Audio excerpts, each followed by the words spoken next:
3, 2, 1. 5 dick-shaped things. Wait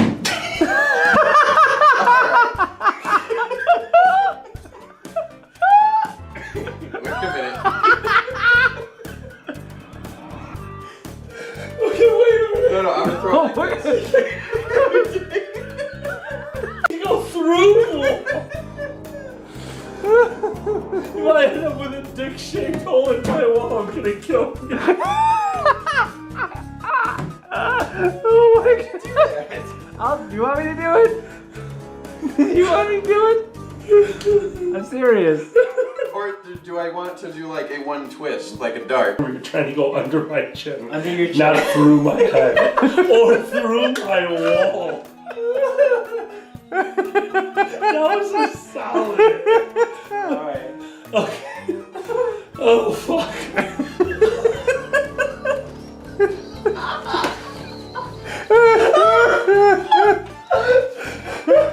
Okay. Alright, hold on. 5 dick-shaped things.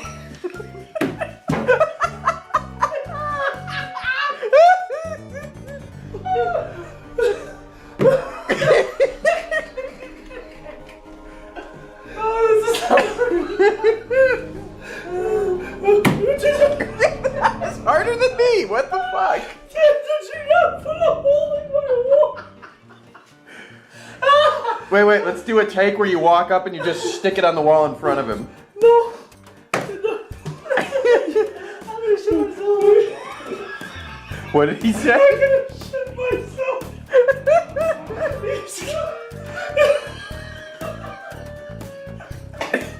We've been filming. This is the 12th hour of filming.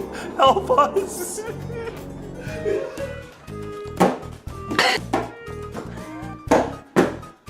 Five dick-shaped things.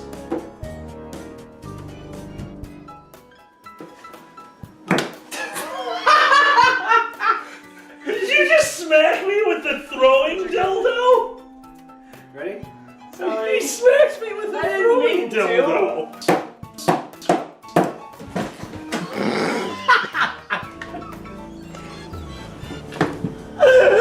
Let's do it.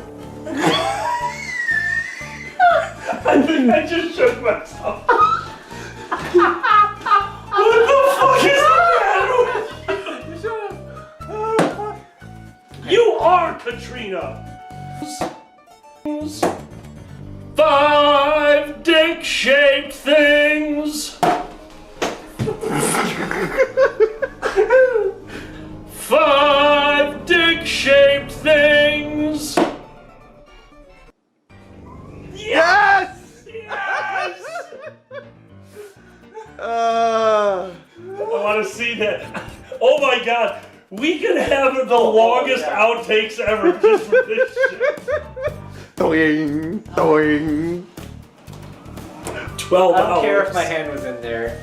I don't care. I don't care how much we fucked that up. Real talk, everybody. Those of you who followed me on FA with the filters off have known for a while that I love you so much. that I have had gender issues and bottom dysphoria pretty much my entire life, and that is a thing that's existed. And I'm sure people talk to me about it, and we've talked about it, and I've talked to my non-binary friends about it too. And that's when I first, obviously I always felt a little much on the spectrum, on the gender spectrum anyway. So them already felt natural. This was before that.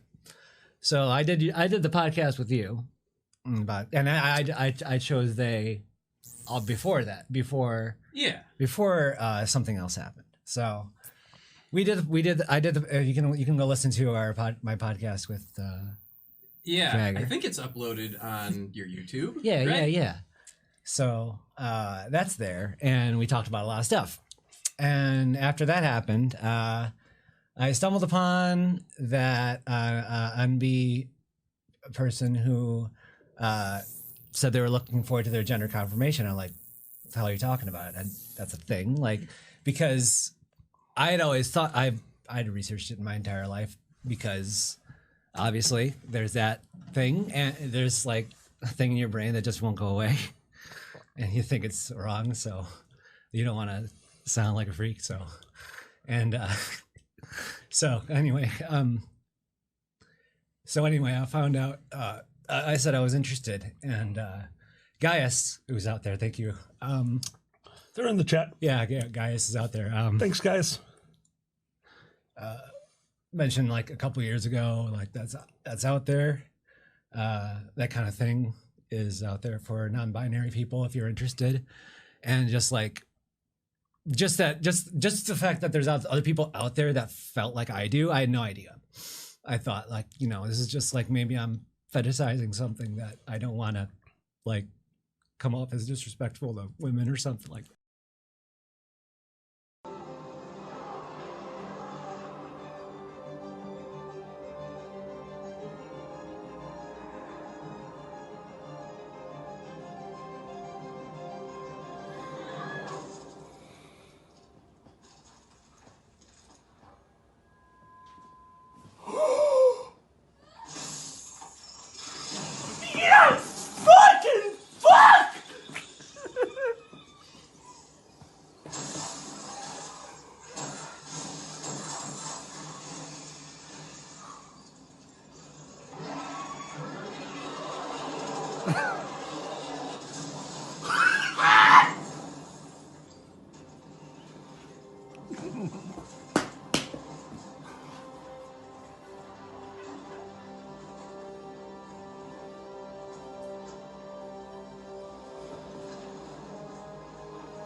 No puppet, no puppet, you're the puppet. I'm Xander the Blue, and this is DNN. Recently on Twitter, also known as the internet's screaming pillow, there has been much ado about the public wearing of pup hoods, which is this, not this. Debate has been so active that there has been a reappearance of the hashtag #BanThePenny because everyone is giving their 2 cents. Midwest Fur Fest is just around the corner, so we contacted a representative for comment, to which they replied, "Oh my God, the soda machine is broken again. Kill me, please kill me." Also on Twitter, comedian, podcaster, and roundhouse enthusiast Joe Rogan tweeted, "Does anyone know any good documentaries on furries? I'm trying to wrap my head around this shit." Some fans have recommended CSI episode Fur and Loathing, which is like learning Black History Month from The Birth of a Nation. One thing I would tell Joe about our fandom is never expect free art, unless you're a celebrity that says, "What is furry?" P.S. Joe said he would be a bulldog. When it comes to today's villains, there are many ranging from ISIS to actual real-life "what year is this Nazis?" But through hard work and rugged ambition, the most hated force in the world is EA Games. Hey, congrats guys! Loot boxes seem to have united the gaming world against a common enemy. There has been so much backlash. EA has disabled microtransactions on Star Wars Battlefront 2 for the time being, but vowed to return more powerful than you could possibly imagine. And finally, in political news, Republicans are going to do their best to pass a major tax cut by the end of the year. These bills can get complex, so we go to our financial expert, Alkali Bismuth, to break down the details and tell us how this bill affects the rest of us. Alkali? The GOP also hopes to get rid of net neutrality, which experts have said would be a lot like if the internet ran on Real Media Player. Hey, that's all for this week. If you liked this, please support us on Patreon, which is like giving us a hug, but with money. Also, check out the Dragon Show podcast on YouTube, SoundCloud, iTunes, or wherever you get your podcasts. And that's the way it is. So, see you next week. Alkali, how's your glass doing? My glass is a little empty. I should go get some more. Oh, I can take care of that. Oh, good. Okay. Do you like Chateau Santa Michelle? I love Chateau Santa Michelle. Okay, give me a glass. Oh, thank you very much. I really appreciate that. All right, there we go. Thank you. So okay. that's Actually, perfect. Well Finish that off. That's perfect. Okay, all right. So anyway, as I said, I have never had to been compelled to go back to my room unless I was ill. And I think one time, actually at your convention, I was escorted back to my... Oh, they find this story very funny, I guess. Look at that. Okay, tell me about the one time you were escorted back to your... Yeah. I don't know if that's the most appropriate story. It's kind of a sad story. I don't like. Okay, I don't if like it's a sad story. That'll come later. Yeah, we can do. I've seen lots of funny things here. What? What's going on? Ladies and gentlemen, welcome to my living room. The power of alcohol! Ah, demon, I love you. We couldn't resist. Oh man, well, hold on. Let's move our friend. I'll just get rid of this guy. And then well, they can't see it anyway. No, not at all. They cannot see the divider. Alkali has a chroma key green bong that we had sitting between us to make sure we didn't accidentally cross the streams.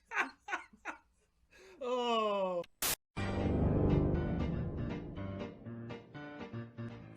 I love fur cons. Fur cons are one of the few places you can say, hey, did you see that dragon? And people will not think you're on drugs. Pretty much fur cons and Chinese New Year. I want to bring a group of Amish teens on Rumspringa to a fur con. Make it their first taste of the outside world. Better yet, we knock them out, put them in the middle of a fur con, and then give them some acid. Oh, the stories they will have for Uncle Jebediah back at the village. They may not look at a butter churner the same way ever again. If you have not been to a fur con, I have a few simple tips for you. Tip number 1, pack some real food. I know the con suite is open, but pixie sticks and cheese balls do not a meal make. Those aren't even on the food pyramid. Those are like buried with the slaves that built the food pyramid. Of course, eating out is always an option. And yes, I do mean restaurants. But you want to make sure your group isn't so big that the only thing you'll be back for is Uncle Kage's hangover. Plus, if your group is too big, you might be waving to the people you wanted to hang out with from the other side of Chili's. Tip number 2, be nice to the normies. FurCons often share space with normal people, holding their own meetings and conventions. So try not to horrify them too badly. So be nice and maybe they'll be back next year. I actually hope to be at a con that shares space with the rehab group. That way, the heroin addicts could literally chase me. Tip number 3. Above all things, enjoy yourself. If you take yourself too seriously, you're missing the point. Remember what George Carlin or Bill Hicks said. Life is a show or a roller coaster. And there's nothing worse than someone who won't stop bitching during your shoulder coaster. It's easy to forget, but if you're watching this, you've already won the genetic lottery. We get to have things like running water and cell phones that would make Gene Roddenberry jizz in his pants. So don't take yourself too seriously. I have friends with albino personas and I call them animal crackers. And they call me blue balls. It's fun. And that's all I really wanted to say. Hey, if you did enjoy this, check out my podcast that I co-host, The Dragon Show, a weekly furry comedy podcast, or just check out the other highlights on this channel. See you later. Time to put your metal to the test now. Hey, hey, hey, don't you know you're messing with the best now?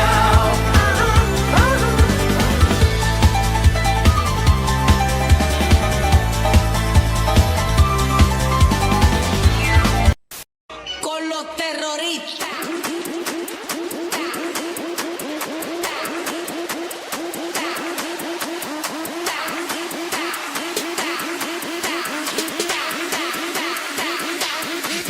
Harlem Shake.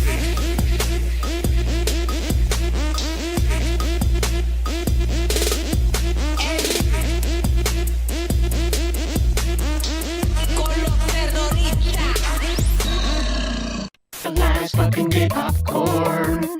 It's fucking gay, and it's fucking popcorn. At the last fucking gay popcorn. Seasons every kernel cause he's fucking gay.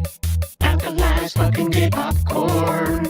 Made it to a guy who makes a lot of gay porn. At the last fucking gay popcorn. And doesn't add the wings cause they get in the way. Why was he holding her hand when she's supposed to be mine? It's my party and I'll cry if I want to, cry if I want to, cry if I want to. You would cry too if it happened to you.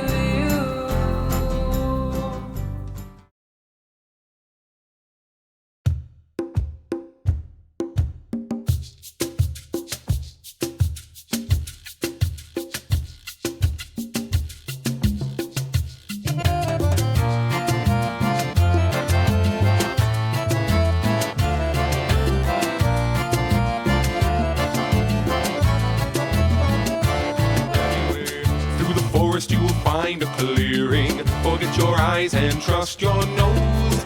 Find the ferret that'll butter your pancakes. Meet a dragon that wears a robe. Are you starving for cobalt kisses? Would you tell him a joke? Anyway, I'm seeing Zanny, but Alkali is not here. It's time for getting up to something. Is it a little too early now for Brunch? They'll cover everything and nothing. Getting up for brunch on a Sunday.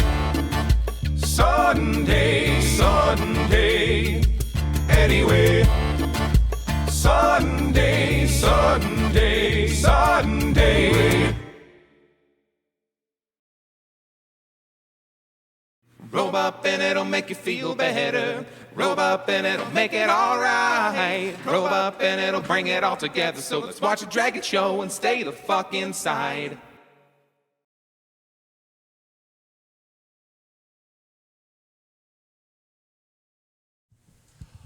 Hello, everyone, and welcome to the Dragon Show. That is Dragon and Ferret together. I'm Alkali. I'm Zanny. And Zanny just got his microphone ready. Yeah.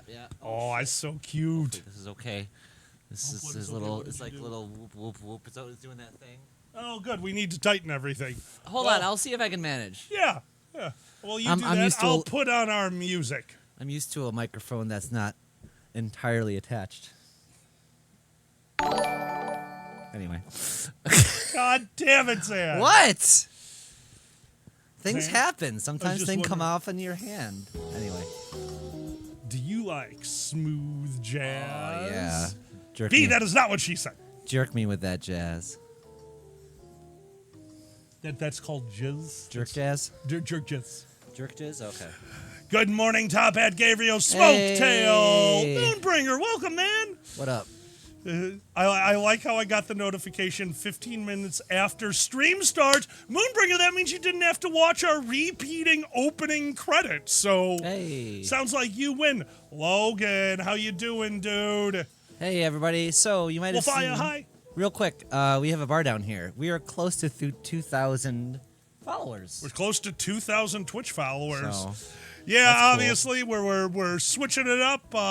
So yeah, let's spread the madness, everyone. We are hydrating. Hydrate. Burp.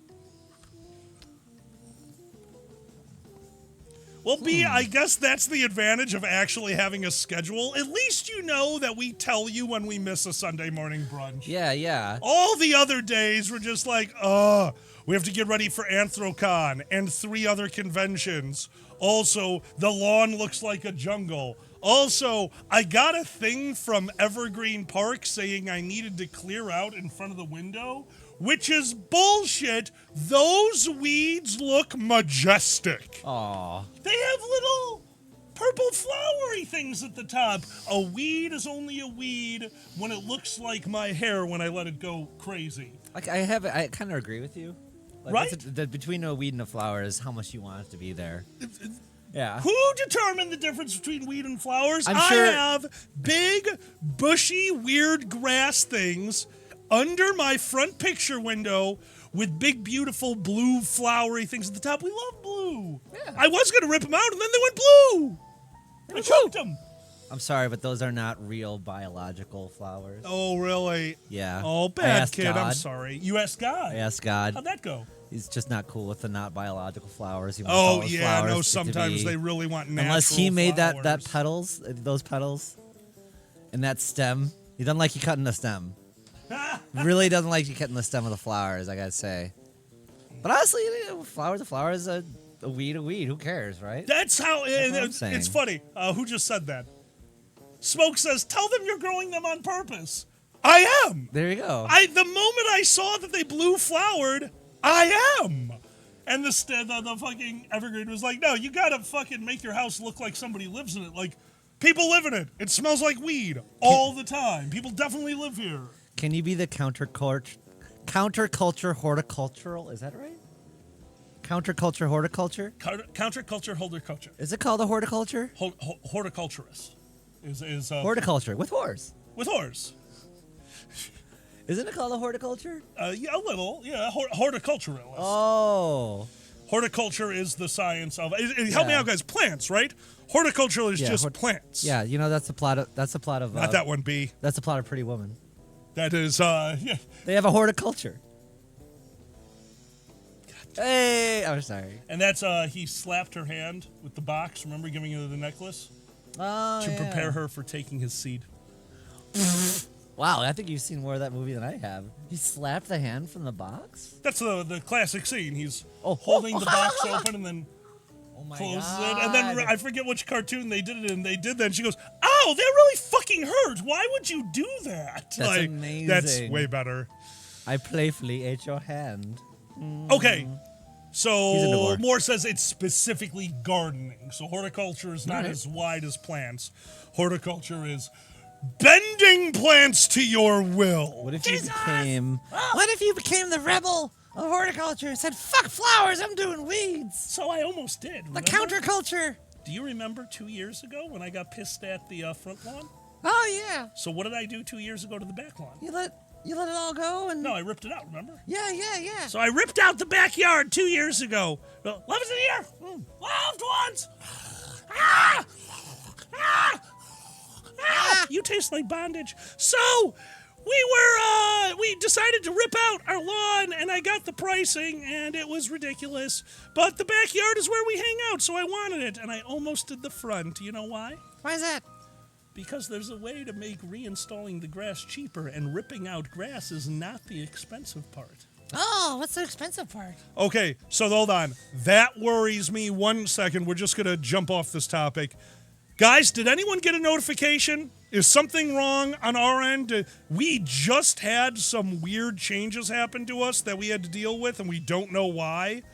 I think there was some kind of reset. Well, seriously, what's insane is for the stream, Bad Kid on Twitch. We use LBS the same way I always do with the go live notification over there. I'm sure y'all are familiar. We didn't turn it off, did we? No, you can't even turn it off. Yeah, no. That's not even an option. You literally put in the thing for the notification. Okay, Top Hat got one. That's fucking wild. All right, chat. Just as a general thing, beginning of a show, if you don't see a notification, you see somebody say it. If you see somebody say that in a notification, jump onto that. Let us know. If there's a problem going on, we're going to try to fix it. Yep. Obviously, we would like this show to succeed. I don't know if you knew that, but we would. So, I found out. Oh, is that the storm? It's still here. Oh, shit. It's slowed down. Oh. We're going to really quick finish this one and then talk about last night at 2 a.m. Agent got a notification. Okay, so people got a notification. Some people didn't. We'll look into it, guys. I don't know what's going on. Yeah, I don't know sorry. why more and more people seem to be telling me they're not getting the notification. Well, some people are. That's very... Yeah. This is our job. We need this to work. All I can say is we stick to Probably our schedule Twitch. pretty well. At least Sunday, guys.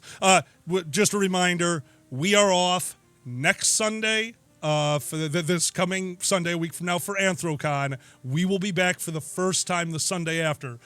Keep your notifications on. We will try to stream live from AnthroCon when the internet works. We are in a bunch of different rooms. We never know if it's going to work till we get there. It is so annoying. Yeah, we don't know until we get there, and you know how. Can't wait to see you guys at AnthroCon.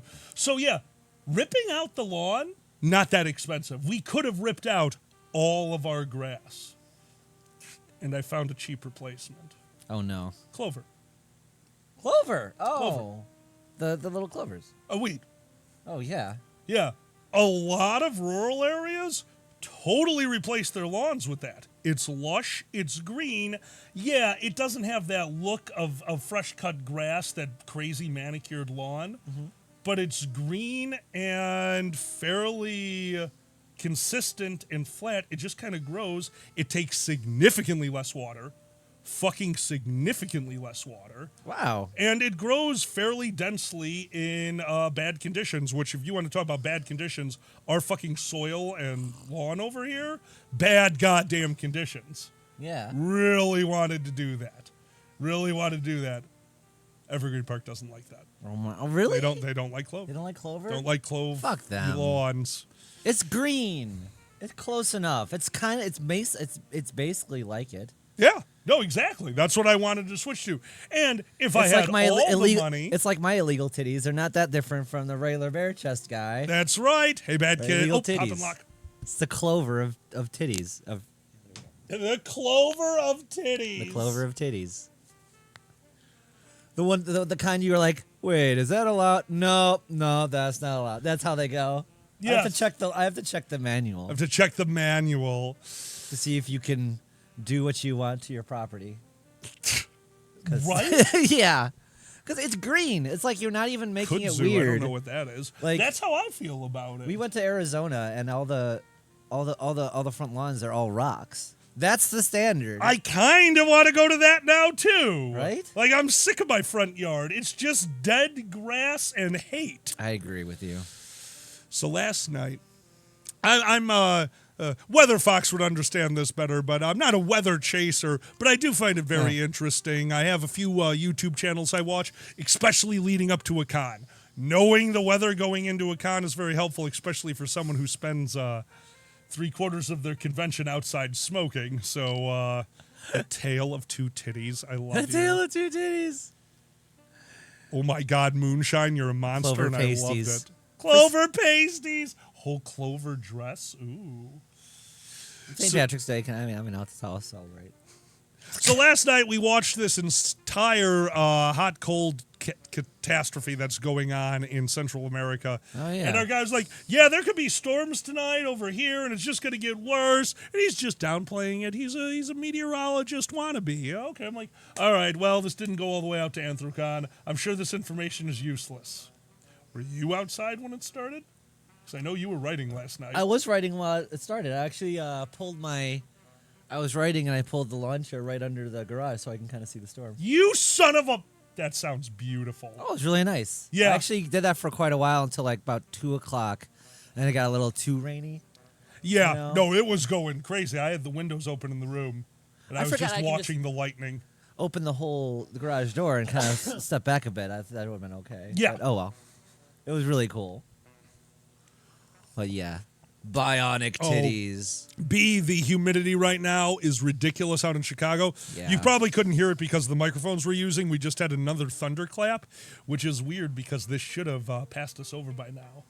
Oh, yeah? Which means the cold front got in front of it and is holding it. It's probably just rotating over us right now. Oh, is God going to fuck up the Pride Parade? That'd be a little too much. Oh, when's the Pride Parade? Is that It's like tomorrow? today in Chicago at noon. It's going to be overcast, but this should be gone. Yeah, I just found out. I was like, oh no, we're gonna have a storm. The Tale of Two Titties. Tale it of was Two the Titties. best of tits. It was the worst of tits. Oh my God. The Skittles were not plentiful, and the HRT was scarce. But that night, she found an HRT tablet and cut it into 7 pieces. But that tablet lasted for 40 days and 40 nights! And so we found an extra bottle of progesterone. All right, I'm done. Oh my God. Anyway. The best of nips, the worst of nips. I love you guys. What the fuck? Oh, But yeah, what else no. is going on? Unbelievable storm last night. It finally watered our dead grass, which is dead, so that's fine. Aw. The backyard looks green. That's a nice little hangout area. I wouldn't worry about the dead grass. I never worry about the dead grass. Yeah, whatever. I'm sorry. The moment our community messages me and subtly says your house needs to look like somebody lives in it, my response is, no, it doesn't. My house needs to keep water off of my stuff. My house needs to offer a climate-controlled environment when we are living in the extremes. Your rules do not apply to the house with the gay dragon sitting out front in a gay pride t-shirt hanging out in our blue weeds. Yeah, I sent that. I don't care about you anymore, Evergreen. I put that picture in chat. At least when we had it filled up outside the big door, the big window. Yeah. With our pride. So we had a pride dragon. We have pride dragon. Yeah, pride dragon. And he's got his t-shirt on. I hate heat too. He's I looking love outside. the pride t-shirt. Yeah. We try. What's the sad thing is we try to have it outside on the back, So I but we figured have it a. out. Oh, really? We haven't set up the dartboard lights yet because we've had the room is so cluttered with all the stuff for the gazebo. Oh, okay. So right now, I have an indoor-outdoor extension cable. And the front door has a gap in the insulation at the bottom that I've been meaning to fix, but I'm, oh God, what's that thing? Lazy as shit. So I haven't done that yet. There's a gap, a tiny one under the door we can run the cord over. Why don't we put it out front in the middle of the fucking yard in the dead spot where all the dogs pee? I'm okay with this. The dragon can be our dog scarecrow, so our neighbors stop shitting on our lawn. The poop does not help the fertilization. There are too many things in that poop. It's the wrong kind of poop. I'm more than okay with the fried dragon being out front. Let's Fuck fucking yeah. do it. We'll set it Hell up yeah. after the show. Bad kid, thank you. Guys, we'll tweet it out after the show. Absolutely. We're moving Pride Dragon to the front yard. You know why? It'll protect us from Evergreen Park. If weather permits. I don't even know what the rain situation is here. So. I think it's oh, okay. to the east. Yeah, I heard the thunder, so I didn't know. Yeah, no, it's more so to the east. Like last night, I was watching the lightning from the window. There was a few that shook the house. I love that. It has been so long since we had house-shaking thunderstorms. Yeah, absolutely. Yeah, last night was cool. You would have loved it. Aw. Thank you, Mazu. That's what I feel. Let's put it this way. Global warming's here to stay. There'll be plenty more storms for you to watch outside the window. I when we're all know. I dying. love my storms. Leave me alone. I saw a thing that said, like, there's a place in Texas that's just going to be just as hot as the Sahara and one other part. Texas, so during this, the warm front that I was telling you about is coming up through Texas. They're expecting the entire state of Texas to be in the hundreds for a few days because of this. Jesus Christ. Yeah, the entire fucking state of Texas. The fuck?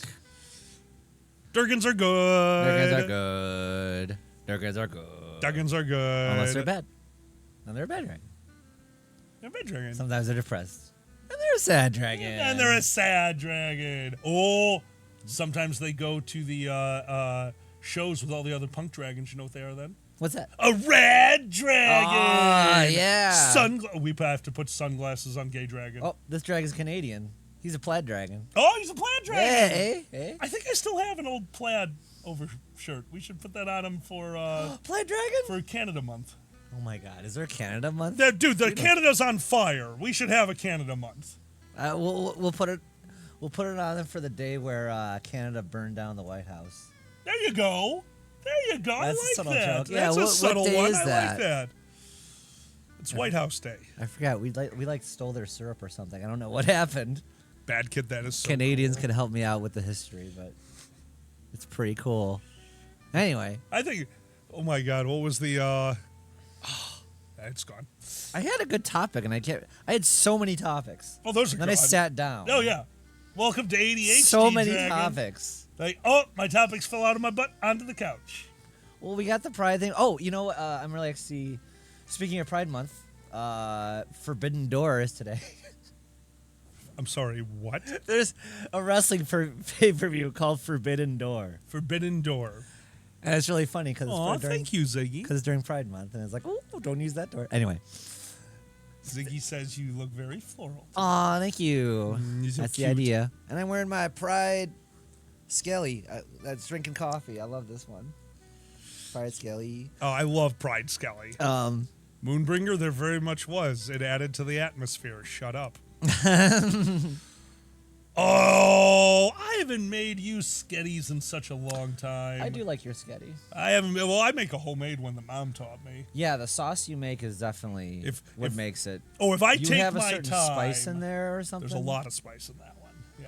Yeah. Well, that was one of my mom's weird things. One of the weirder. I wouldn't call it. Well, not weird. just a spicy spice. I know I like the hot. It's just there's a certain. That's a lot of taste that comes from the chili powder. I believe that. There was actually a lot of chili powder in my mom's spaghetti for that little bit of extra spice. There's some extra spicier seasonings.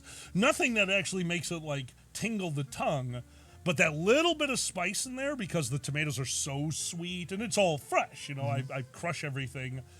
Putting that spice in with that sweet just mellows everything out. I could make it spicy for you once. My mom accidentally did that multiple times, and it's kind of good. Ooh. Spicy spaghetti is a little different. Spicy spaghetti. I don't see anything wrong with it. I'd make most things spicy and give it a shot. Well, if you want to, we'll do it the traditional way. I can do. Well, I literally put the cock sauce in the spaghetti. I remember you did that, but Yeah. that wouldn't be the seasoning I'd be looking for. Oh, no. I could make it spicier using a few tricks, and then the meat, instead of being ground beef. By the way, I mean shrimp. sriracha just for the cock sauce. Sorry. Yeah, sriracha is cock sauce. Yeah. Chili shrimp. I love chili shrimp. Chili shrimp in a spicy spaghetti is heavenly. Jesus Christ. I love that one so much. Sorry, I want to nerd out about the Forbidden Door for a second. That's the pay-per-view thingy? Oh, what's that? I never knew that. What's Read that? What Bad Kid wrote. Also, our Pride events. Oh, In Florida are held in October. We don't celebrate in June out of respect for those lost at Pulse. oh wow. Wow, I didn't know that, dude. Fuck, I forgot that happened to Florida. Also, we should look. Is today Saturday? Sunday. Today's Sunday? Remember? We'll look after the show. What's up? Evergreen Park should be doing their festival soon. Evergreen Park does not celebrate on 4th of July because we're such a smaller area. Yeah. But they do celebrate right over here at Duffy Park. Oh, yeah. Like, it's right here. It's walking. We can Hey, bring you two Arm. chairs. Arm! Thanks for that sub, dude. Yeah, seriously. Thank you. Holy 2 years. Wow, yeah. And by the way, just because it's something we have to go, if you're enjoying what you see, don't forget to hit that follow and sub button. The follow one really helps get our notifications out to you, and we're trying to hit that $2,000 mark. We think we could hit 2,000 followers, possibly during Anthrocon. Yeah, it'd be That's great. We're gonna be streaming live from Anthrocon for some of the panels as long as the internet works. So we hope to see some of you there. It's gonna be silly. Absolutely. August 2nd. So we'll keep my God, 24th. Adrian. August 24th. We'll keep that in mind. Okay, this is even better. You know what that is, right? August 24th. That means the day before we have to put a top hat on the dragon. I was gonna that's say! Sarah's birthday. I was gonna And then the say! day after we take off the top hat and put on some Canada coats. It's like, oh, they were celebrating a ferret, and now the burning of the White House. We understand this house. Oh my God.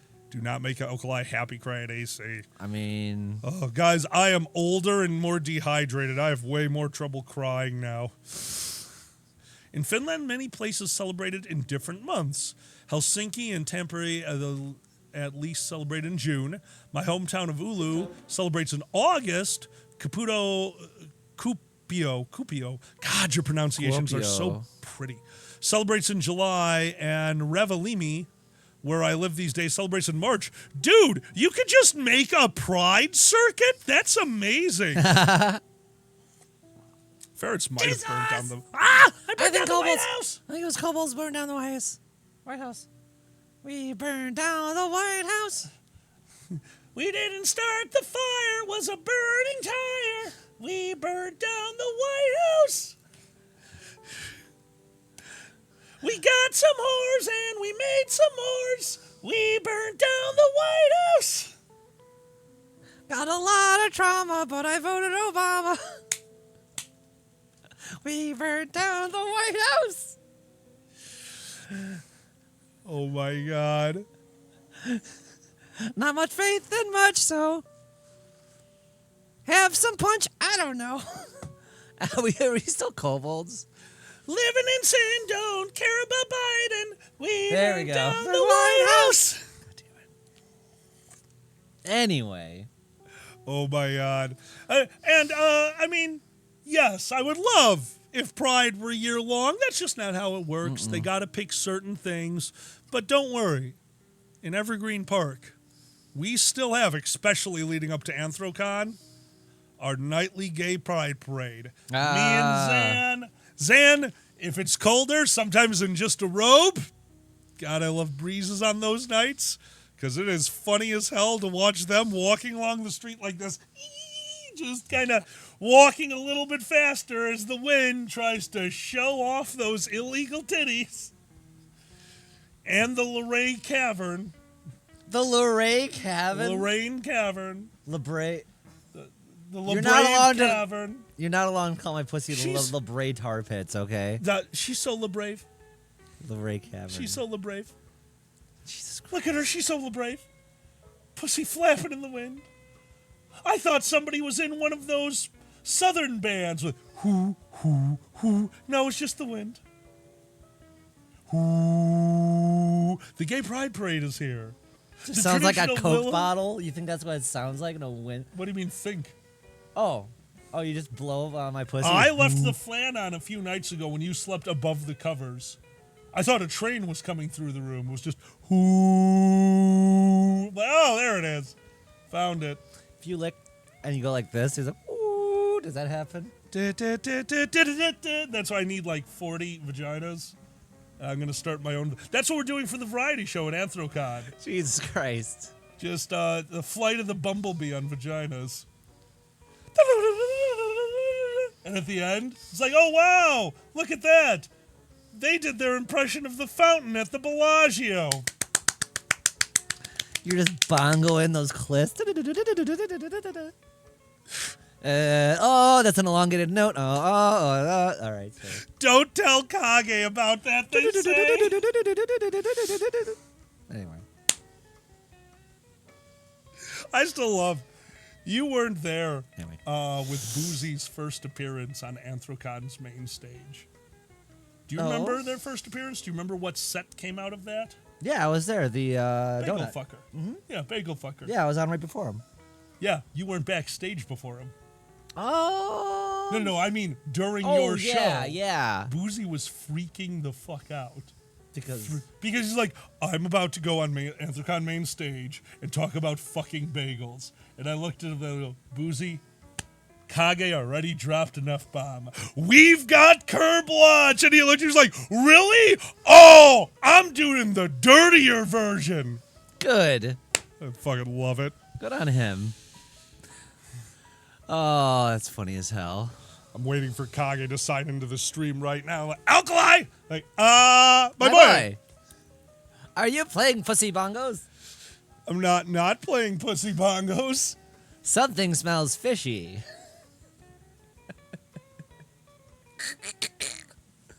Kage, that's what he just says every time he tries to solve a mystery. We had a sushi making competition going on after you, but they canceled. Thought the set before them was the same thing. Oh. Me and Toshi were just relating, remembering when I filled my shorts with cargo pants with sushi, and here we are. Oh my god, I forgot about that. You gotta tell them that. I went to a really fancy, there's a really cool place. That kid, no. Called Sushi. I shouldn't say the name of it. But anyway. It's fine. Sushi Para. It's really good. Whatever. It's near Chicagoland, and you're outside of the I'm statute. gonna get busted. You're outside of the statute of limitations for So- sushi. Yeah, this has been at least 10 years. So that Sushi makes- spoils after a year. So yeah, I'm wearing my long cargo shorts, and they got the rule: if you make the sushi, you don't eat it, you got to pay for it. And I'm like, oh my god, I'm full. I didn't So it was realize like an all-you-can-eat for a flat rate. Yep. And then they charge you for whatever's left on the table afterwards. Which right? you don't finish. Yeah, okay, I thought that was they're it. just trying to be good to the chefs, and I get it. Well, and I mean, all you can eat the fucking sushi. Don't order that. No. I get what that it very is. much makes sense to me. Hydrate. So I fucking loaded up my cargo pants with sushi and hauled my ass down to the bathroom. Dumped in all the sushi in the toilet. That's so and great. Flushed it down. I love that. I win. See, you're so different than me and my family. Hmm? That would have been one where my dad would have looked at that table, knowing that he can't eat another bite, but not caring that his kids were in the same boat. You're gonna eat the cry all you want. Oh no. No, we were which I don't know if you guys heard this. A lot of studies say now how bad of an idea it is to teach that, to instill that in your kids. But we were definitely a clean plate clubhouse. Were you? Did you have to finish your plates while you were at home? Not so much clean plate club. I was kind of already there because I was a ravenous kid, having always done the sports. So it really didn't come up too often. We didn't have to do the clean plate club thing. I got into a...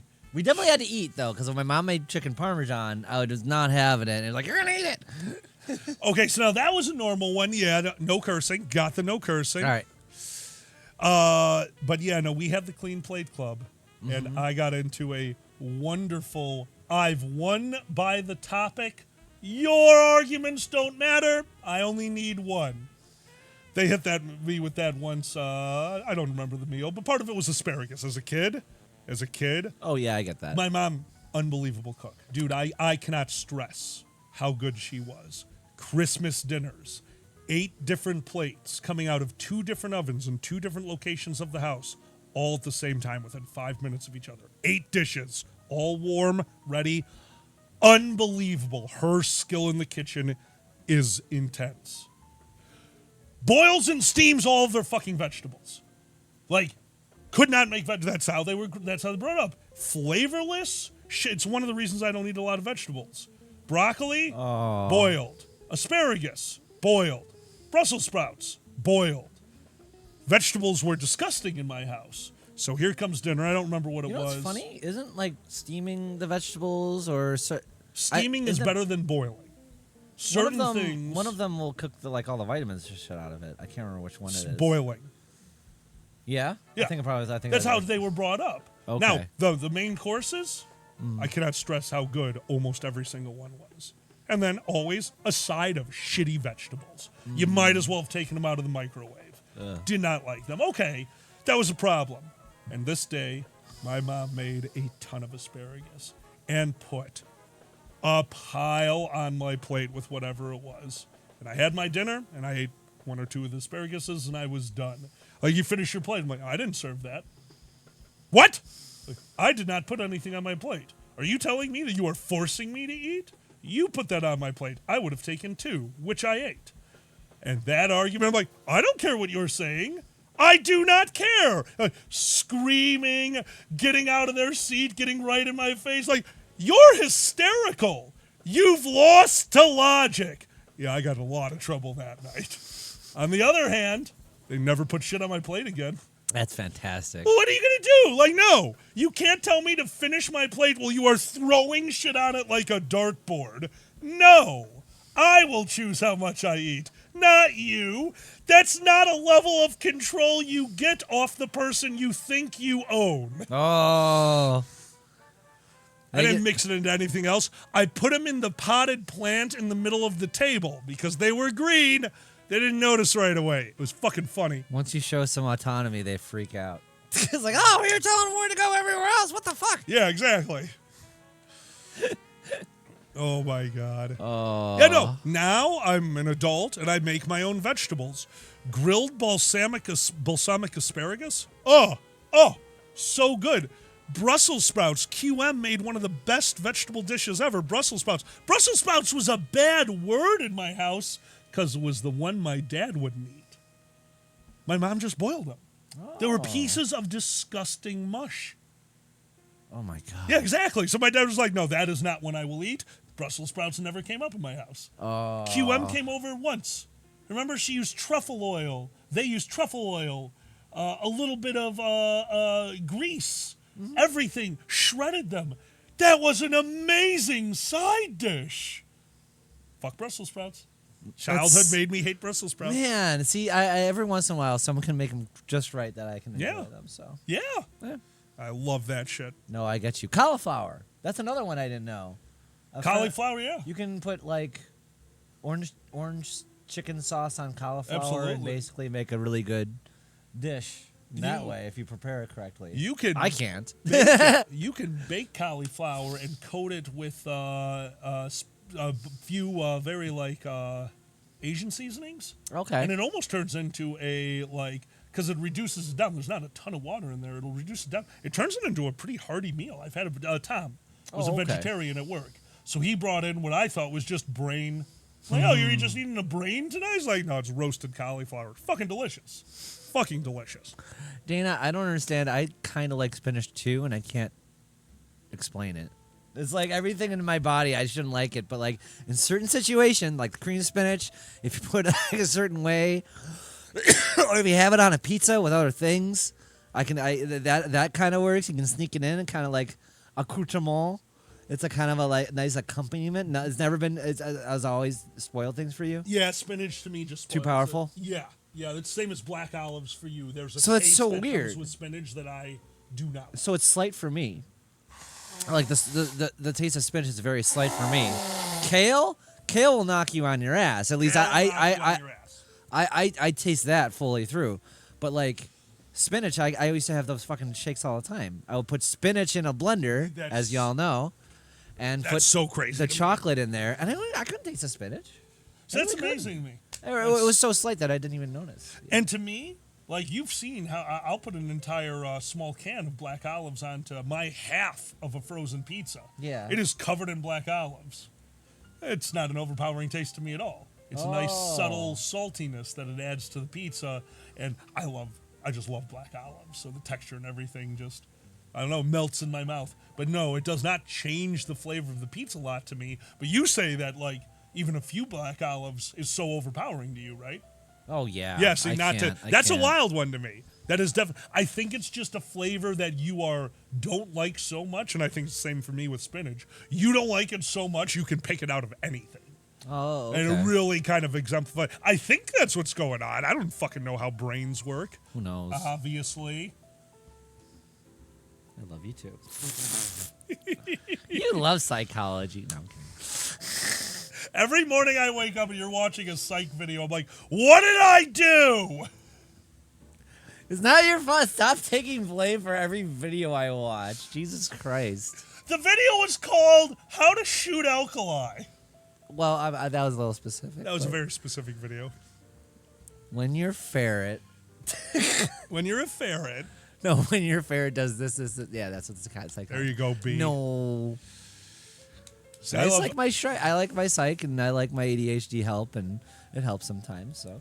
Oh yeah, no, absolutely. I'm messing with you. No, I know. Well, what's funny is because like, obviously, you should get a psychiatrist or a psychologist if you can. And I do. I think everyone needs a little therapy. Honestly, I think everyone could use somebody to talk to. Yeah. Who's just there to listen sometimes. I mean. But you can get some armchair knowledge and kind of help yourself out. And I don't think sure. you should. And no doubt. You shouldn't rely on that. But at the same time, you can learn some stuff that when you do see a therapist will help you have a more effective session. I don't know. I don't disagree with you.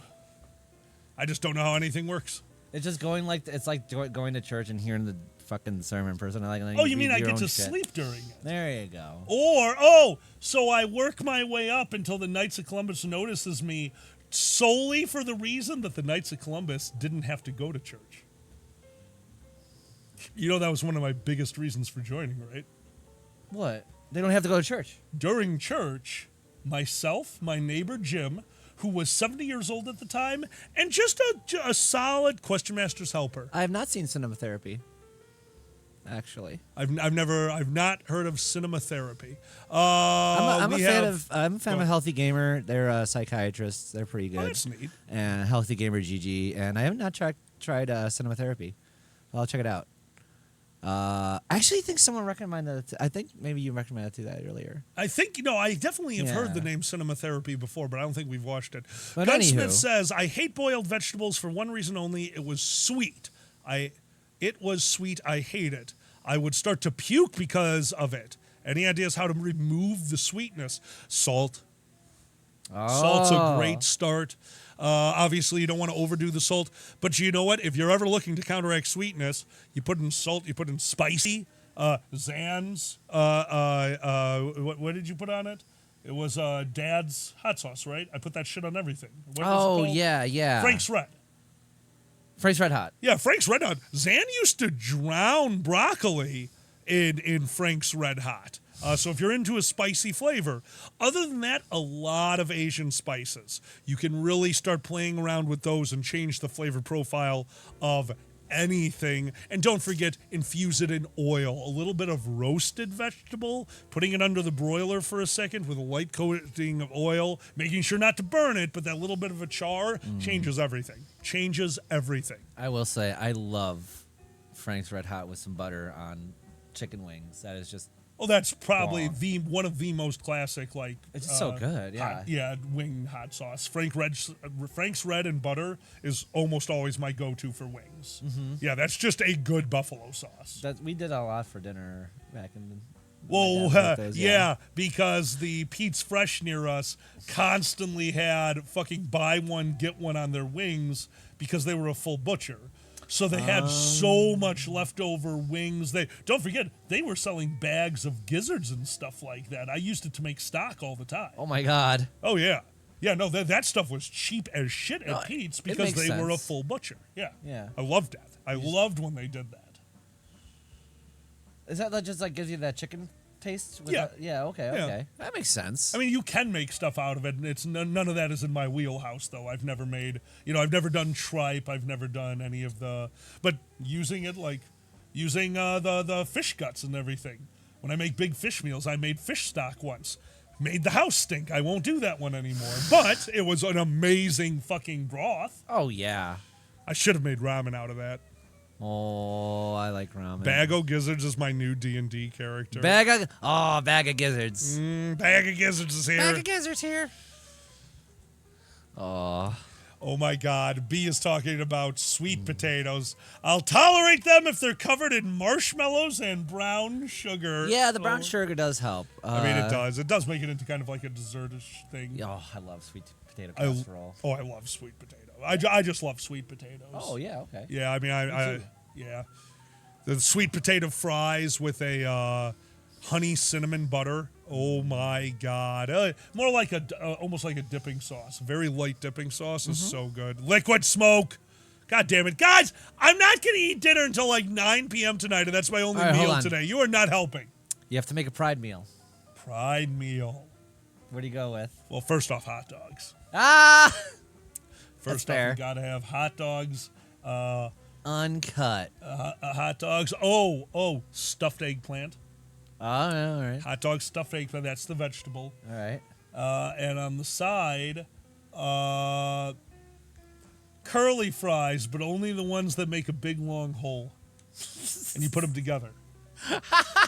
with a regular fry in between to represent the double-ended dildo, and you just make little fry boats.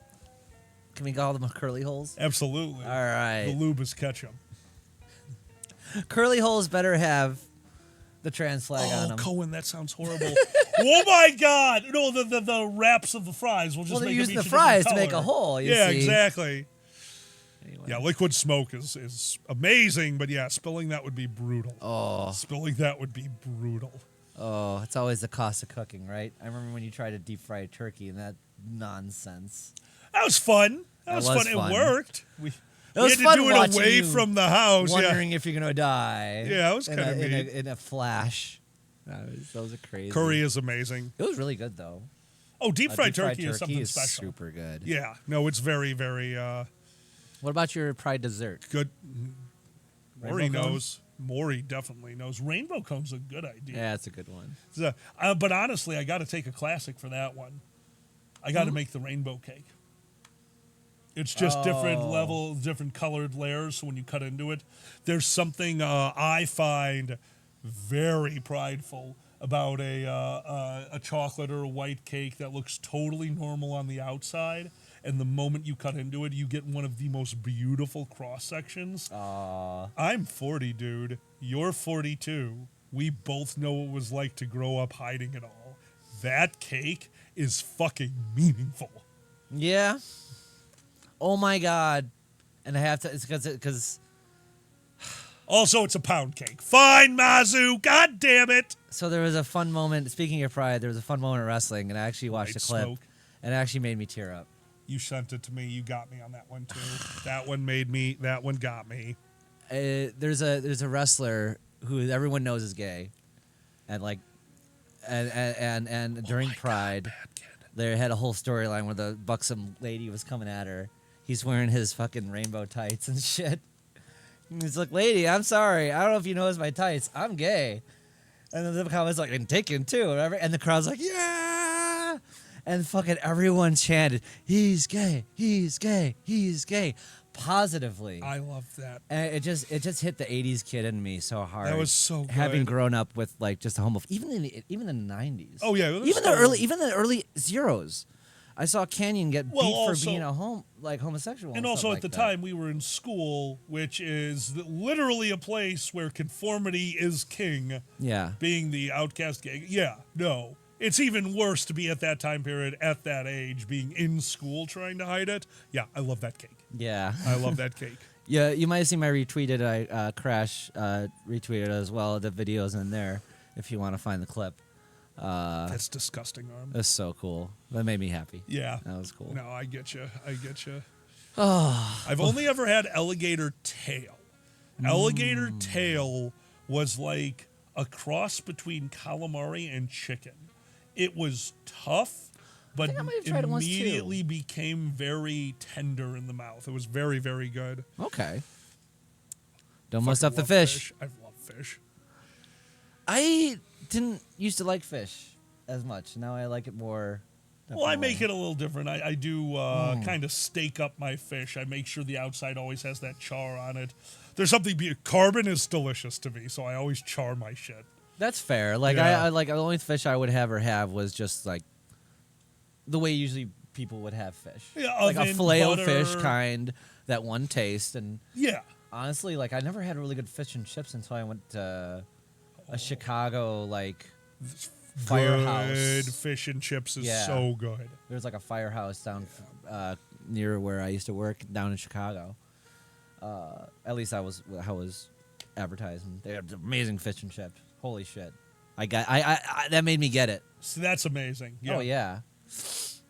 Like, I love fish. I absolutely do. I'm actually very excited. One of our friends wants to take us fishing, which, yeah. few of us on a boat for a little while, that sounds great, but, not really my thing. And then told me the after part. They're an old Boy Scout. What we catch, we're going to eat. Oh yeah. Fuck yeah. Fuck yes, I want to do that. That sounds amazing. That sounds really good. Yeah. I've never got to do that one before. That sounds fun.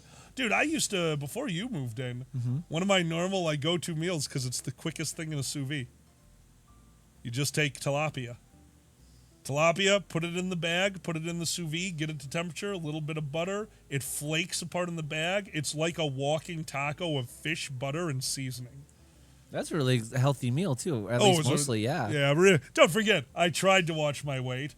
Then I didn't watch my weight. Then I got sick, and I'm like, now I need to maintain. Oh, I get it. Now that I lost all that weight inadvertently, I'm going to stay down here. Oh, then that's your Kickstarter, right? That was my Kickstarter, yeah. Getting violently ill for 2 weeks was a great Kickstarter. It's the best Kickstarter. Like, God damn it, Smoketail. Because then you're not as hungry. You're like, oh, I'm used to this now. And then eventually you fall off the wagon, but... Oh, eventually I will. You know. I'll get fat again. I'll get over 300 pounds again shortly. Don't say that. I've never had Long John Silver's, You don't actually. know. I'm trying. Have I had long? I don't think I've had long. I probably have had Long John Silver's a billion years ago. I think it's pretty much generic fish. Yeah, I mean, especially we live in Chicago. If we want fish, we've got places in driving distance that are so good. Oh, does So it kill the good. fish if you catch and release? I didn't know mean, that. it doesn't help the fish. A lot of fishers will get the hook into their guts. That could kill the fish. Yeah, true. I mean, how many fish? I mean, when I was a kid, my dad, had us fishing off the dock in the summer home. I can't tell you how many times, like probably 3 or 4 I can remember. Pull the fish out, like, oh, the hook went through their eye. All right, here you go, buddy. Back into the... Yeah, we didn't know as a kid. I'm not a vegetarian, but yeah, animal cruelty does make me wince. And Yeah. I want it to be as painless as possible if we can do that. Yeah, like the idea of going fishing and eating actually, yeah, that actually kind of that sounds good. Yeah. Now we're fishing for a purpose. Delicious meal at the end on a beach, on a boat. That sounds amazing. Yeah. Yeah. Best oh my fishing God. line, fishing line. Now I'm thinking of King of the Hill. Nice bad kid. The vegetarian. With what you're eating, that could feed a village, but they shouldn't eat that either. They shouldn't eat the chicken either. That was so funny. No, so we're finishing up. It was kind of crazy. We have a lot of shows. Holy shit. We have a normal nightly routine, I'd say. When we're done for the night, when it's time to just chill, hang out, have a smoke, we will put on the shows that we are watching. Right now, I keep wanting to call it Just Shoot Me. Left 4 Dead. No. Dead Like Me. No. What the hell's the name of it? 6 Feet Under. 6 Feet Under. So 6 Feet Under is our depressive, sit here on the couch oh, this is so good. I want to die. So then we have the pellet cleanser of We Bare Bears, which are in the final season of that. We had the pellet cleanser of Venture Brothers. We randomly hit the last episode, didn't even know we were watching the last episode. Yeah. We didn't realize we were watching the last episode of Owl House. We finished that show. We didn't realize we were watching the last episode of, we had another one. What other one did we just finish? Fuck. We're forgetting something else. Yeah, but we sorry. finished one like 2 weeks ago, another show, so we need a new show. Zanny has seen all of Black Mirror. I have seen, yes. I saw at least first 2-3 seasons of Black Mirror. Definitely That the could have a first good 2. one, buddy. I really enjoyed when the one that's the dark season ended up with the museum, if you know what I'm talking about. That kind of referenced a lot of the old episodes. Yes. You saw yes. You had me watch that one. Yes. Oh, really? Yeah, that was amazing. That was insane. That was amazing. Bad Kid, just a Darkest heads sketch. up, just because you're not Darkest sketch. darkest, yeah, fucking definitely. Bad Kid, we are off next Sunday for Anthrocon. We will be back in 2 weeks. No scheduled streams, but again, at Anthrocon, if we can make it work, we'll put up a quick countdown, or we'll just get the show going. It's all internet reliant. We're so sorry, guys. We don't have a better way to do this yet. Yeah, it's We're fucking working on crazy. it. I don't know. I saw that there is a new Black Mirror. We have not watched them yet. And we fell off JoJo because JoJo's a dick. Every time he like, I hate this JoJo. It's so hard to get through this season. I do. I know He you. calls his mom a bitch. Yeah. Like, he's like, "Oh, bye, sweetie." Fucking bitch. Hey. Like, dude, come on. Yeah, and you know what? You want that to be the character? It is I the have no character. problem watching shows where somebody's like that, but give it a purpose. He's just a dick. I think there is a reason. I just can't remember. Good. Help me out. I'm not saying it like. I'm just saying it makes plot sense. I'm not Fuck yeah, saying it's Seamus. good. I'm just saying I can't remember what the reason they gave him. He's not so. I'm nice to sure his there's a mom. plot reason. They're I not don't that know. bad, but I'm I'm not gonna excuse it. Yeah, it's really awkward to me. I don't like that shit. Like, sorry. No, yeah. That's still your elder. You got to show them a little bit of respect. Like, they're stupid. Fuck you. You've just lost all my respect. But you're not. No, you Like don't. if she's also making him to go to Catholic school behind the scenes. That's or something totally like that, okay. That's what I Give get. me a reason, not just. Like, Yeah. that's your fucking mom, dude. Because you can totally make people do stuff with a smile, like, "Oh, you're being the mean one for making me." Yeah, exactly. Yeah. So that I would kind of get. That's fine. Yeah. Yeah, I earn don't know. respect. That's fine. But you don't just show us a guy calling their mom a bitch with no context. That doesn't work. Sorry. Hey, B, that sounds interesting. Fun Home? Where are we? Oh, it's Fun Home, a Broadway show where the father and daughter both realize they're both gay. Oh, That's that actually cool. that could be an interesting one. I tell you, we saw Book of Mormon, and that really Book of Mormon wet my was- whistle for more. It was not what musicals. I expected. Well, not only for more musicals, obviously, but the fact that it wasn't just a 3-hour show making fun of Mormonism. It was showing it through their vantage point. Yeah, showing how stupid it is, but showing how they use that to try to help lives. Like, oh, wow, that was a good use of religion in this very specific example. That was a really good idea for a show. Like, yeah. Oh, my God. Spooky Mormon Hell Dream. Spooky Mormon Was Hell I Dream. there? Was I the devil? Spooky Mormon Hell Dream. I would want to see Status in Book of Mormon. Hell yeah. Oh, Moonbringer, I'm very aware of who wrote it, which is why I thought it was going to be a 3-hour dig on Mormonism, which, all right, that sounds funny. Yeah. In fact, Trey himself was raised Mormon. That's why Yeah. there's a lot of that. Hell, if you've seen, you can get that hint if you see, Chota Boy. No, the other one. Orgasmo. Orgasmo, you ever yes, see it? very much so. Dude, I think I told you this. Orgasmo was our pre-Nero movie because if I didn't have class, we would leave NIU on Thursday, very late at night, or, after my last class. We'd get into the car, drive to Canada, go hang out at D&TC's where they were an entire house of X-Plot. So they played D&D constantly. We would get there when we got there. We'd jump into the D&D game that was always running, and before we went to bed, we'd watch Orgasmo. And then the next day, we'd wake up, pack up our shit, get to Nero by like 2 in the afternoon, spend 4 hours setting up their cabin because they were nobility. So they had banners. They had a table with components on it. Remember components are just popsicle sticks? Oh, yeah, sure. But they're labeled. In them, they have apple, tooth of a goblin, horn of a unicorn, the last breath of a dying star. They would go to thrift stores with the list of components and anything they could find that represented one.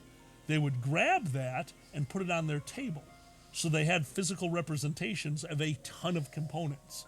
It looked like a weird lived-in medieval building. That's awesome. They would spend hours getting that set up, and then we'd sleep there. Very few people like it was just for us. It was just to increase atmosphere. Yeah, Oh, I I get loved you. that shit. That's really cool. We Dildo didn't use components. throwing dildos. My mom was a school secretary. The school had a gym. I don't know if you had these. Remember Nerf footballs? Oh, yeah. The foam footballs? Especially the spiral ones that whistled and shit. Did you have those for gym class? They never gave the whistling ones Oh, for no, gym just class. turbo. Just Thank someone you with for a- that sub, Raven. Thank you. The grooves that you could throw and they spiraled. Kind Yeah, of okay, thing. so you know those. Yeah. Did you know they made things other than footballs? What do they make? Frisbees. Oh. Foam frisbees, about that thick, round. There's no, like, the weird air thing that normal frisbees have. It was just a flat, round disc. Was it really effective? It curved way too easy. Okay. But it was fun. Yeah. And there was 100 of them. They bought a gross at this school. They never used them. They definitely never used 144 of them. I was a bad kid. I took 10. In Nero, foam is how we made our weapons, so I took duct tape and as loosely as I could, with as little tape as I could, wrapped it up. So now it was a silver disc. I Xena'd for years at Nero. We'd have a fucking pillowcase on my pouch, a small one, and I'd have all these discs in there. And if the battle was ever like a wave battle or a field battle where we could line up beforehand, my first round was just throwing fucking frisbees for 10 points of damage 10 times. And then when they were gone, like, maybe someone would pick them up. Yeah, see, you were gay, you did a crime. That's right. That was way more effective use. Otherwise, you're just rotting in there. Yeah, exactly. Just take those fucking discs. And it was the best against kobolds. Oh. And Nero, kobolds weren't little lizards. They used, I forget what edition of D&D they were. Is that like, were the doggy kinds? They were little fox kind of things. Kobolds See, so were when little I foxes. when I first heard of kobolds, and I believe this was backed up by the anime. Loves in the air.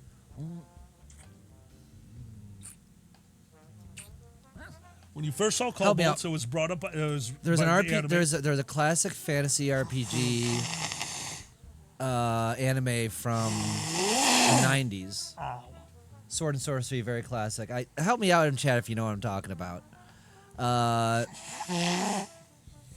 want to say that's not Escaflowne. That's the wrong name. But anyway, got your standard knight. The main girl is an elf chick with blonde hair. Anyway, the whole point is that had kobolds that were the dog variety. I'm like, oh, okay, that's a kobold.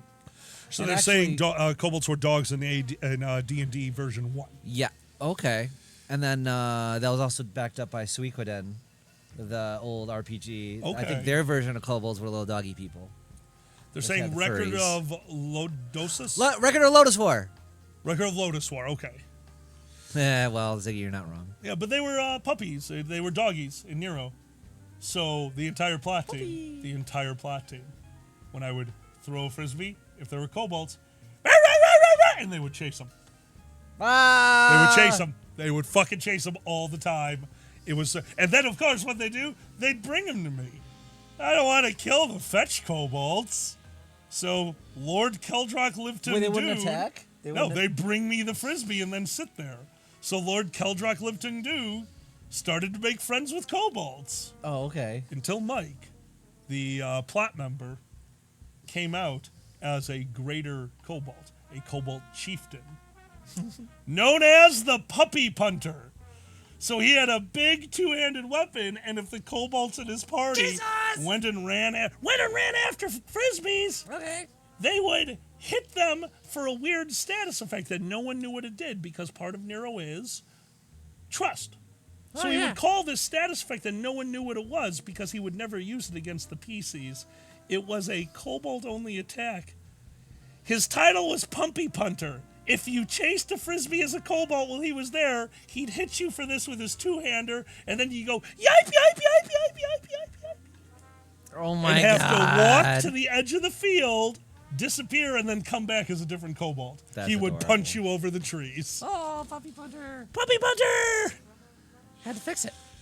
I get those puppies punted. Oh, they get him punted. Yeah, who's else gonna do it? Oh, well, Puppy Punter's good at it. I've seen an infomercial. Yo, these puppies on your lawn? Bah! There has to be a better way.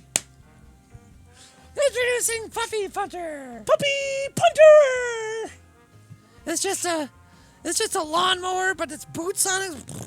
And just, and they go, ah! That's how you get kobolds out of your lawn. And they go, eh. And you hear someone go, game! Ah! Sorry, That's how you get all the kobolds off your lawn. with the rain that came, my allergies are going fucking crazy. I'm actually going to go in and take a Claritin. This is driving go ahead, me hon. crazy. I'll be back. Oh, yeah, the Suikoden kobolds, right? They had so many furry characters in that, and they were so fucking adorable. And then when you got it all together, they could do a group attack, because that game was brilliant. That was one of the few games where you could collect people from all over, and then when you got them together, you find which of them can do combination attacks and actually build upon your castle. It was really cool. Oh, Vera's hiccuping. Anyway. He'll be right back. Yeah, so Weekend is seriously one of my favorite series. I dropped off at 5 with the orange one. Was it 5? I think 5 was actually really good, and I wish I finished that one. Main character is orange with gray hair. And the 108 gems, yeah. And then there's Monster and Puppy Kobold, and yeah, there you go, Dana. I never played this Code and all. Yeah, I got hooked on the first one. It was one of those few games I stayed up as a kid. When I was in high school, I did an all-nighter because I rented the game, being time effective. I wanted to get it done, and I just played through it all night. It was so good. 4, I think that's the one I'm thinking of, Dana. That's the one I played. Was it with the bowl cut? When they went to 3D, when Suikoden went to 3D, it definitely lost a step, and they got a little bogged down in the translation. It wasn't the gameplay wasn't as fast, but anyway. Oh, anyway, enough about Suikoden. Hope you guys are having a nice Pride. We didn't get to go to Pride Fest this year, but me and Alkali picked up our T-shirts, and we wanted to. There was a Pride Fest nearby, and we wanted to go check it out. And unfortunately, they had closed down by 4 p.m. on a Saturday. And we're like, fuck! Like, we got there, and they were like, everyone was taking down their tents. And we were sure they would just keep it going until Sunday, because I had never heard of a Pride Fest ever being that short. And it was just a small town, but what was crazy is they had a billboard. And I didn't think they'd just say, well, like a really short, small festival. They must have had enough money, but it was kind of crazy. But that was our attempt. Your pride is over, right, Slippery? Maybe they knew the storm was coming out. Yeah, 4 p.m. Get out. These are not the gay hours. Free the titty. Probably at sundown hours. Like, oh yeah, we have Pride, but get the fuck out. No, I'm kidding.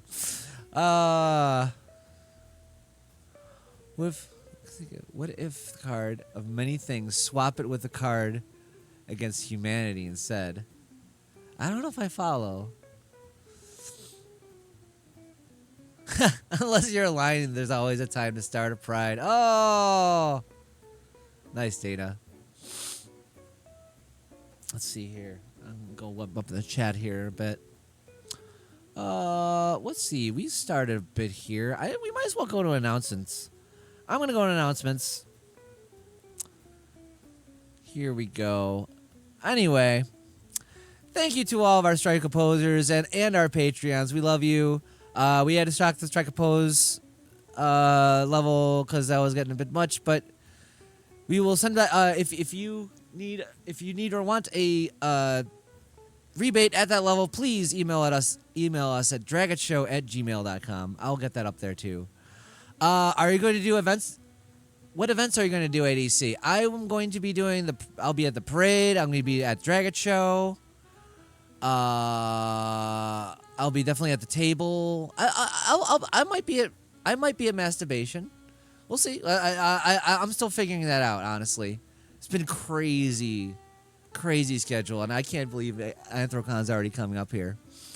Anyway, so as I was saying, here's our Patreons, and they are as follows: Mama T, White Shadow Hair, Otto Fox, Dr. Larks, Eddie the Weather Fox, Erner, Airwolf, Nikolai, Peter the Bear, Status Ferret, Uncle Kage, Gin Sonata, Erentus, Vulpus, Buddy Good Boy, Cosmic, Deadly Kitten, Exetive, Cuxum Infinita, Green Derek, Hotfeather, Maggie Holt, Pandez, Petrov Nishiro, Riktar, Russick, Sasha Whitefur, Seal, Shukin Flash, Silver Gatomon, Skyer, Skylar Ringtail, Werewolf, Detective Paw, Two Plantains, Lux Vertus, Alukuja, Celeste, Claire Colette, Flatfax, John Ravetti, Macau 4, QM, Regda, Sapphire Bloodscale, Slippery Scallon, Stale Rice, Sully, Tom F, Willie, and Yash. And of course, don't forget those strike composers. Matthew, Ziggy. Sorry, my contacts are all fucked up. Doman, Fluff, Beaton. I'm still waiting for my pair so I can see right. Gray Fox and Black Panther, or Navic Panther, Tove, Vespernox, Nisbet, Tekel, Tezcat Magic Jag. I can't see. Fukada, Coda Masters, Friggs fucking him. Connie Wolfwitch, Benny, and Sudir. Thank you so much, everyone, and we'll be right back. Roll up and it'll make you feel better. Roll up and it'll make it alright. Roll up and it'll bring it all together. So let's watch a Dragon Show and stay the fuck inside.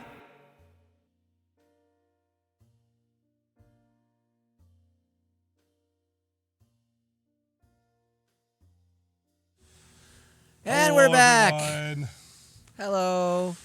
I can't have glasses. I have the weird eye condition where I can't wear glasses, so I have to have the contacts.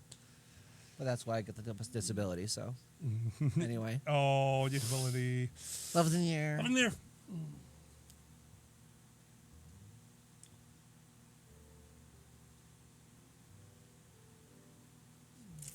Best Cobalt.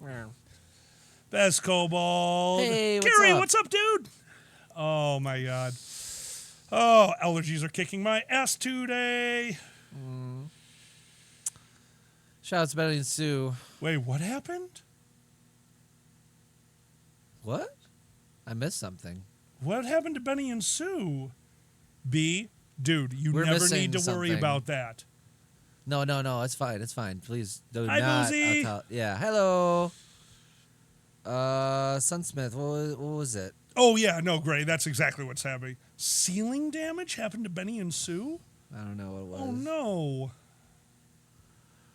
no. With the card of many things swapped with card against humanity. I'm not sure. You know what that means?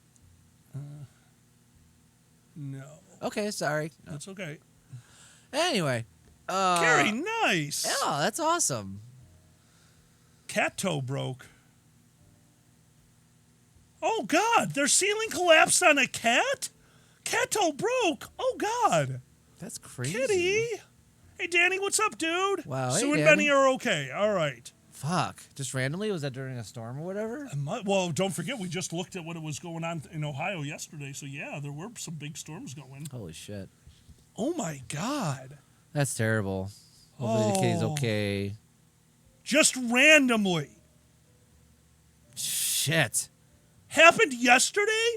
Okay, I'll drop them a line later. Fucking ghosts. I'm just glad everyone's okay. Fucking ghosts. Fucking ghosts. Fat ass ghosts Fucking sitting upstairs. Fat ass ghosts. Fucking Bubba the ghost is the worst. He just eats ghost chips. Oh, yeah. And it just comes through your ceiling. Just Bubba the And he ghost. goes, "This is what I do. I sit on you." That's fucking crazy. That is Ugh. wild. Oh. Stop blaming Bubba. Bubba's got a problem. He's just a ghost doing his thing. He doesn't have much else alkali. He can't use his ghost stick anymore. He can't use He his can eat, ghost he stick can eat, anymore. He can eat ghost chips. The ghost peppers. Yeah, yeah. He can eat ghost peppers. Yeah. They really help with his ghost gas. That's how the ghosts glow. They eat ghost peppers. Ooh, when I fart, the translucence goes away.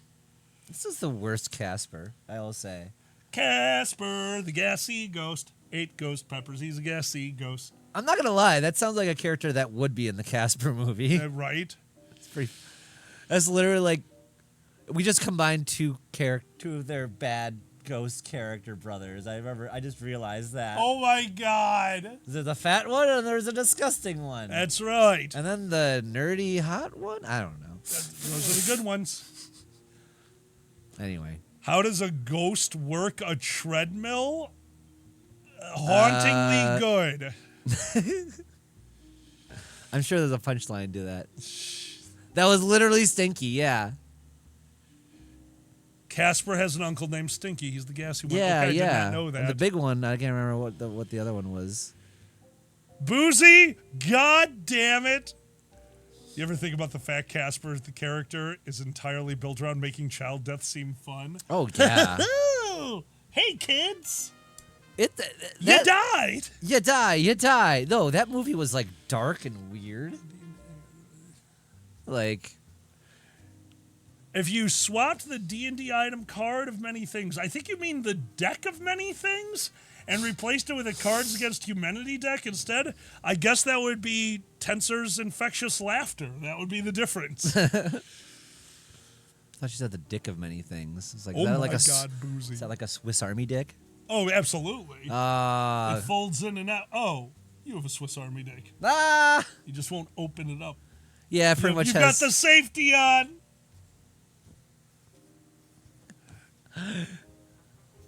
What? Oh my Like a centurion. I just have another hole you can use and God plug damn things it. in there, and it's fun. Power extreme. Oh my God. Do you remember Centurion where they had lots of holes? Oh my God. What do you do? What is wrong with you? Besides everything.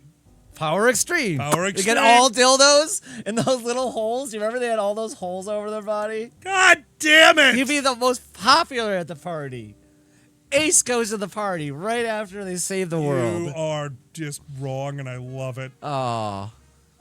You are wrong, and I love it. Oh my God. Does other people remember Centurions? That makes me happy. Because, of course, there were the evil robots because they're ugly. Oh, no. Ugly is evil. It is sad. Like, we come from the 80s. Like I said, that's why the he's gay made me cry. Because, like, we're so used to being the villains. I'm like, that's good. That's as much as we can. That's as much as we can hope for. We see Gold Dust on TV with a ball gag getting booed. We're like, yeah, we have made progress. I love it. Right? And now we actually have, like, queer good guys getting cheered. Moonshine says, I blame that show for my love of cybernetic augmentation. I get that. Oh, you know where mine comes from? Cyberpunk or what? No. Very old cartoon that I think you've seen. One of the characters had cybernetic augmentation. He was the smart one for the villains. Oh, fuck. Is it Darkwing? Skeletal Warriors. The science skeleton had a big honking part of his skull replaced with technology. Oh, nice. Yep. I don't know why. I always liked him. No, Also, hell yeah. as a kid, final episode of Skeletal Warriors. He dies. As a kid, you don't see a lot of even the villains dying. No. Got thrown into a volcano. Okay. Okay. That reminds me of the future show just called Cops. It's just called Cops. We have a show like that. It's not that show. It's shouldn't not that watch that. Cops. It's the cartoon Cops. Mazu knows it. Yeah, it was Cops in the future. And it's before I knew better. Moonshine knew it. But I very much liked it for all that cool cybernetic. Yeah. Yeah. Yeah, Totally. no. All the characters, What I liked about that show, they even gave the crooks personality and likability. Yes. Hey, good on you. Oh, they're saying it's not cops, it's COPS. Was that it? Was it an acronym? Yeah. Okay, cool. That's better. Which is probably stands for some stuff. But I think what it really that got me into the idea. What got me into cybernetic augmentation? Definitely the Shadowrun rule book. Okay. Shadowrun rule book isn't just like D&D where it's just like, okay, here's the beginning of a new chapter. Here's a few paragraphs, maybe even a page of in-character background history. This is a story written by Elminster. This is the exploits of the Great Mage. Shadowrun would have 10 pages dedicated to a story to show you the world you live in. And reading about not full virtual reality, but the use of augmented reality in the world of Shadowrun always blew me away. Hell, isn't Shadowrun where... No, it was something else, where the internet was really established as a concept. That's Shadowrun too. Yeah, that's part of it. They definitely leaned into it. Yeah. One of the worlds, if you're a technomancer, you can go into the virtual world as more than an avatar. Like your personality can get in there. Yeah. And I forget exactly how that one works. There's 3 worlds. There's the real world, the world of where you can take your spirit and throw it out. What's that called? When you're. I know what you call Dr. that. Orpheus does it all the time. You transpose. Of course, it's trans for you. I'm pretty sure it's called transposing. Astral plane. There we go. Astral plane. All right. Yeah. And the Matrix. There it is. Yeah, and the Matrix. So it's meat, astral, Matrix. Astral projection. That is astral the projection word. is what we were trying to think Had of. nothing to do with Correct. trans. All right. I was way off. Astral transjection. That's when I fuck a star and shove it up your ass and your dick falls off.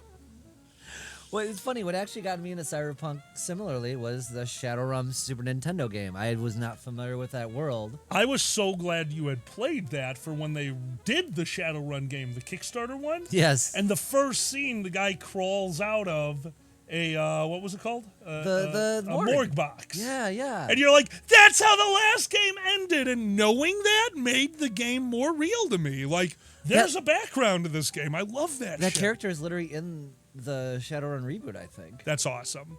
I'm pretty sure he's got the white gray trench coat and the blonde hair with the shades. I'm pretty sure they just threw him in there as a side character, which is amazing. But yeah, that blew me away with its intro, because the intro is literally you're just this guy and you get gunned down in the street and you wake up in the morgue. Dude, and love it. It's so Love great. And then you freak out the 2 morgue assistants like, I love it. They run into the office. That's amazing. See, little things like that. That's so cool in a video game. Oh, they should remake that. Which is funny because he's an NPC in Shadowrun Reborn. That's what I was talking about. Awesome. See, that's going to be great. Jake. Jake the dog? Jake. No, but yeah, that has, what do you call it? Vampires and shit in it. It really blew me away.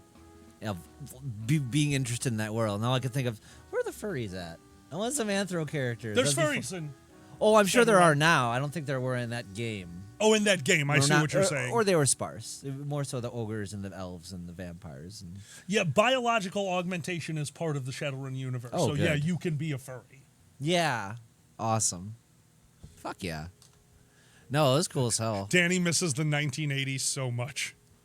Oh, Shadowrun Reborn plays a lot like the SNES game. Yeah, you're not wrong. God damn it, Mazu. I thought it was a bit more, which is good. Kobolds. It's more turn-based, so you don't have to. I do like my turn-based games. Yeah. It's the laziest way to play a game. You know why? Why is that? I'm like, I should think about this attack. Reaction time is for losers. Yep. I better think of this attack. Better smoke on it. Better smoke on it. Rusty, we will both be at IFC. I cannot wait. Yippee! Did you just call me a hippie? Yippee! I mixed yup with yippee, and it became yuppie. Yippee! But they accidentally called you an 80s rich guy. Sorry. I'm allowed to do that on stream. Yippee! I am a hippie, Rusty. Hippie! I mean, we're basically hippies. We're basically hippies. We've heard that we're basically yippee. Yeah, Yippee! yippee. No, we're basically hippies. I'm so old. I've said that without irony. So, you feeling? Dude, we're enough of hippies. Yeah. No, back then I was like, yeah. We're enough of hippies that when a hippie sat down next to us at an event that we're not going to talk about, there was no discussion. There was nothing more than them reaching into their pocket and pulling out a little baggie filled with shrooms and just holding it open to me. Yeah, we've infiltrated hippie culture. Yeah. Hello, good sir. Would you like these random accoutrements that might send you to another world? Oh, yeah, it's Monday. It's Monday! Yeah. Yay! This is my Psychonaut day. Choosy moms, choose Yif!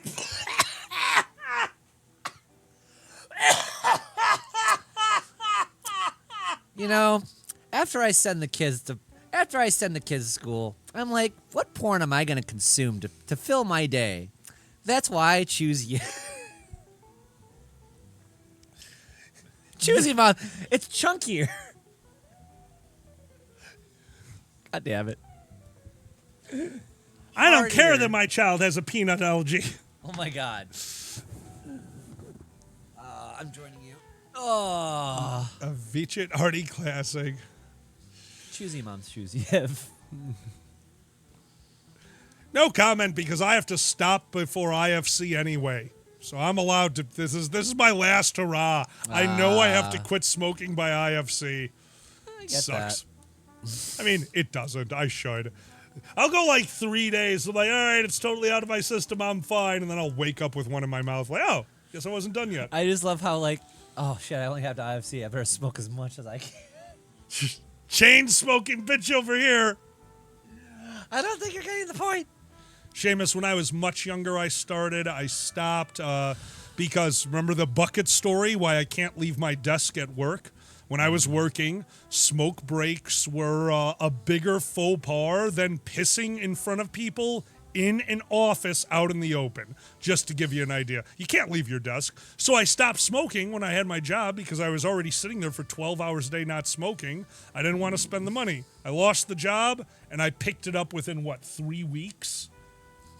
Like, I'm such a fucking moron. I should not have done it. Yeah, Boozy, that is easier. Just blame you, honestly. Oh, yeah, Boozy, you did not.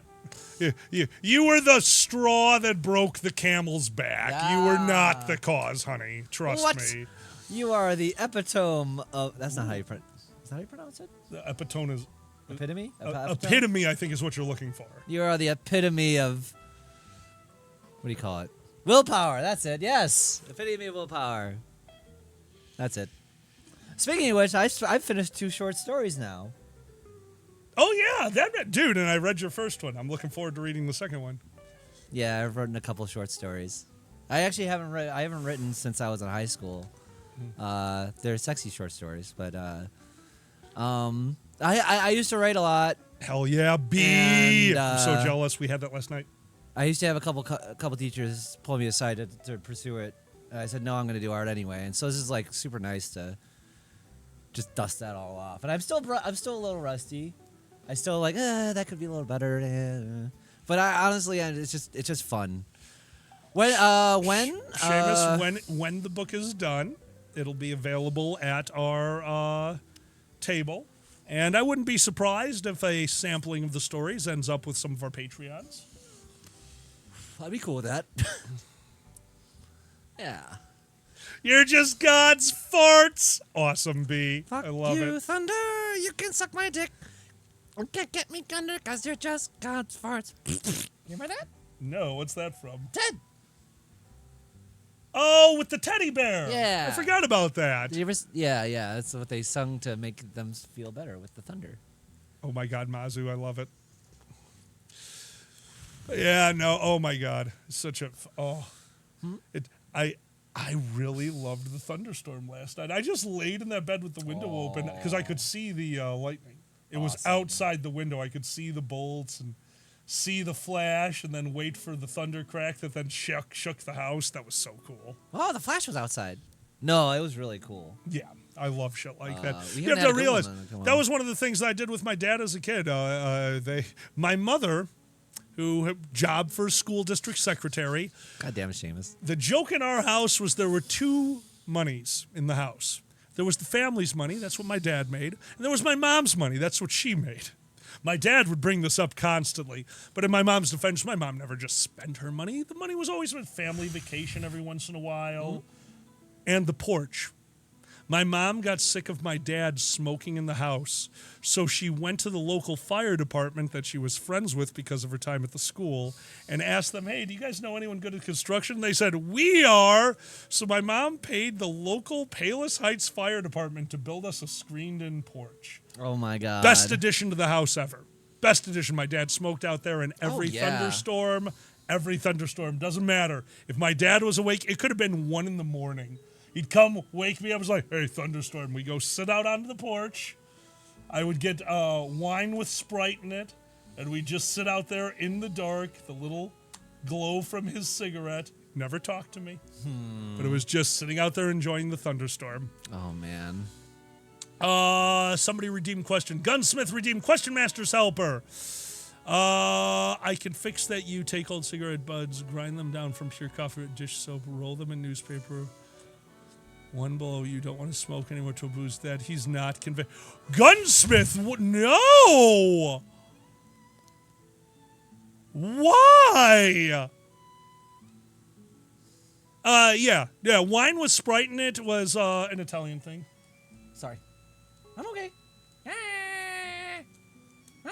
You're fucking my leg. Yeah. I know. I'm here. I'm back. Yay, welcome back. Okay. Oh. Yeah, wine with Sprite in it. My dad said it was an Italian thing, or it was just a dad thing. Dad things are. You should know dad things. We just had Father's Day. Yeah, I'm aware. That's why I love furries. Like Father's Day and Mother's Day. Time to bring out that daddy and the mommy part. Yep, there you go. It's great. Awesome. Sonoma? No, Sonoma? Isn't that a gene? Those are jeans. You don't smoke jeans. That's why it smells. That's why it tastes bad. It's made from denim. Don't smoke denim. That's bad for you. Sorry. You can make hemp into jeans. You can't make denim into cigarettes. You can't smoke the jeans unless it's hemp. Sonoma, get the word out. Get the word out. Okay, Sonoma is a word. No, it's not gene. Yeah. Mazu, I'm sure. It is a gene. We can smoke jeans. Don't tell me what I can and can't do. Oh, you can smoke anything if you if you're brave enough and your lungs are ready to die. What's Mario's favorite kind of pants? I don't know. What's Mario's favorite kind of pants? Welcome back, Ziggy. Denim, denim. Damn it. Denim, denim, denim. Denim, denim, denim. Denim, denim, denim. Denim, denim, denim, mom jeans. And then did you know if you go above the warp Lucky pipe strike, there Danny. in that level and you go above and you go back there and there's a gap. That was good. You have to go to the gap. That's where you find the jeans. Denim. Well, smoke, it's funny. I was younger when I started smoking. So why did I smoke Lucky Strike? I had a good job. I didn't start in a good job. I was a runner. Runners make less than minimum wage because they don't work enough hours to be full-time. Yeah, I smoke Lucky Strikes because they used to be the cheapest unfiltered bullshit. Mm-hmm. Now, when you were on the trading floor, there were breaks. Everyone got a 20-minute lunch break and 2 5-minute smoking breaks. Do you know who didn't get the 5-minute smoking breaks? Non-smokers. Why would you not smoke? You're literally in a job where you are running as hard as you can. That is a standard. Like, smoker gets smoking breaks. So why wouldn't you get? Yeah, I know. Well, Johnny had one of my all-time favorites. Johnny was working at TCF Bank when they were younger, and they had put in their 2-week notice. They did not smoke. So when they put in their 2-week notice, one of their other tellers put in their 2-week notice a week after. And John in their last week, this kid in their second to last week, were very sick of this job. So they decided everyone else got unlimited smoke breaks. People would go outside and smoke every other hour. They took all of their smoke breaks in one day. They came to work on a Tuesday. John had 2 cigars. They took a 4-hour smoke break and reminded that when the boss came out and said, we're going to fire you, it's like, so? And they took their 4-hour smoke break. Both of them finished their 2 weeks. They were done. Like, what are you going to do? You can't fire me. I'm quitting. I get extra time off. I don't need the money. John had a job with me lined up. I worked at the desk at this point. I got him a job with me. I don't know what the other kid's deal was, but they didn't care about it. I love the idea. It's like, hey, we're taking all of our smoke breaks from the last 2 years right now and taking a 4-hour smoke break. Tell me I can't. Tell me I can't. I fucking love it. You know, it's funny. We had core hours like that where we did have smoke breaks. There were tellers. And people knew and stuff. But then they, like, during core hours, when it wasn't lunch, hour, they would literally lock the door, so you had to do the walk of shame to the front, and they would know that you were outside or some bullshit, as far as like taking a break or whatever. How dumb is that? Because it's a company. I would have loved that. Do you know who you always make best friends with immediately? The secretary. Yeah. The secretary has access to everything. The secretary is the nicest, most underrated person at a company. They are the gatekeepers of the phone, the door, the office supplies, and most importantly, the gossip. Why would you make me walk past? I'm going to smoke 20 times a day to go talk to Jen at the front desk. I'm going to offer Jen a cigarette. Come outside and smoke with me. Secretaries always have the best conversation topics. You know why? Because they know enough about your job to hold a conversation, but they don't fucking care about what you're doing and have their own thing. I fucking loved the secretaries. Hell yeah. That's the greatest idea ever. Smoking 20 times a day. Don't do that. Well, it is silly because, like... smoke tail I missed. Like, what do they do? I'm sorry, do you mean, like, what does the company do? Nothing. The 2 guys are in their 2 weeks' notice. They walked outside and smoked and said, fuck you. Nothing. It's not a stock market. We just make numbers. Oh, yeah, that's what we do. It's fugazi. Yeah, Wishmaster, 100%. Fugazi. Like, to me, there's no difference between doing something like that and now the whole 2-week notice thing. Like, I don't plan on, if I have to, if Dragon Show doesn't work out, I'll get another job. I will never give a 2 weeks notice. I only did that because, like, yeah, it was the expected thing to do and all that kind of when stuff. we were growing up, when we were in our career phases, like, there was, the 2 weeks notice was just how it was done. Why?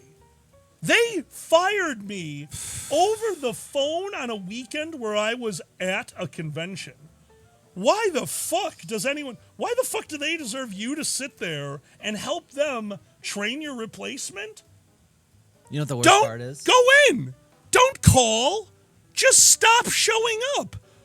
What are they gonna do? Do you know what they actually told me once? Because I brought this up when I was working at the place. Like, why the fuck would I ever give you guys a 2 weeks notice? What's that? Well, then you're not gonna get a reference for us from your last job. And my first thought was, why would I use a real company as a reference? I run conventions. I am a furry. I know 20 people who own small businesses right now. I need 3 references. Why would I use a soulless company who has no idea who I am to say, yes, he showed up to work, when I could have somebody go, oh yeah, I ran a convention with them. We started a business and ran it ourselves with the help of people that all worked with us. Why would we ever put a company out like, you got nothing? Don't call in. Don't show up. Oh, yeah. When you're ready to quit, just ghost them. Fuck those people. The worst part is, like, the only reason you wouldn't ghost them is because when we have a limited a number of options as you do in the Chicago area, as I did, because they know they got you by the balls. Agreed. And your situation is different. You are in such a small industry that those guys are going to talk to you. They're like, oh, you might be back here. Yeah. No one does what I do. No one's a clerk anymore. Because we're dying. That's a dying use. We're being automated. Like, the only reason I had that job for as long as I did, because I was a high-end clerk. You know what no company is going to worry about if I offer them my services to fill in that same position as a high-end clerk? Anything. They just want me there for 2 weeks so I can build their fucking Excel pages, take care of what they need me to do, and when I quit, that's normal turnover. They know everyone in every position is looking for a better job. That's how the world works now. The only way you get a raise is by leaving your job and going to a new one. That's the only way you get a real raise based off of reality.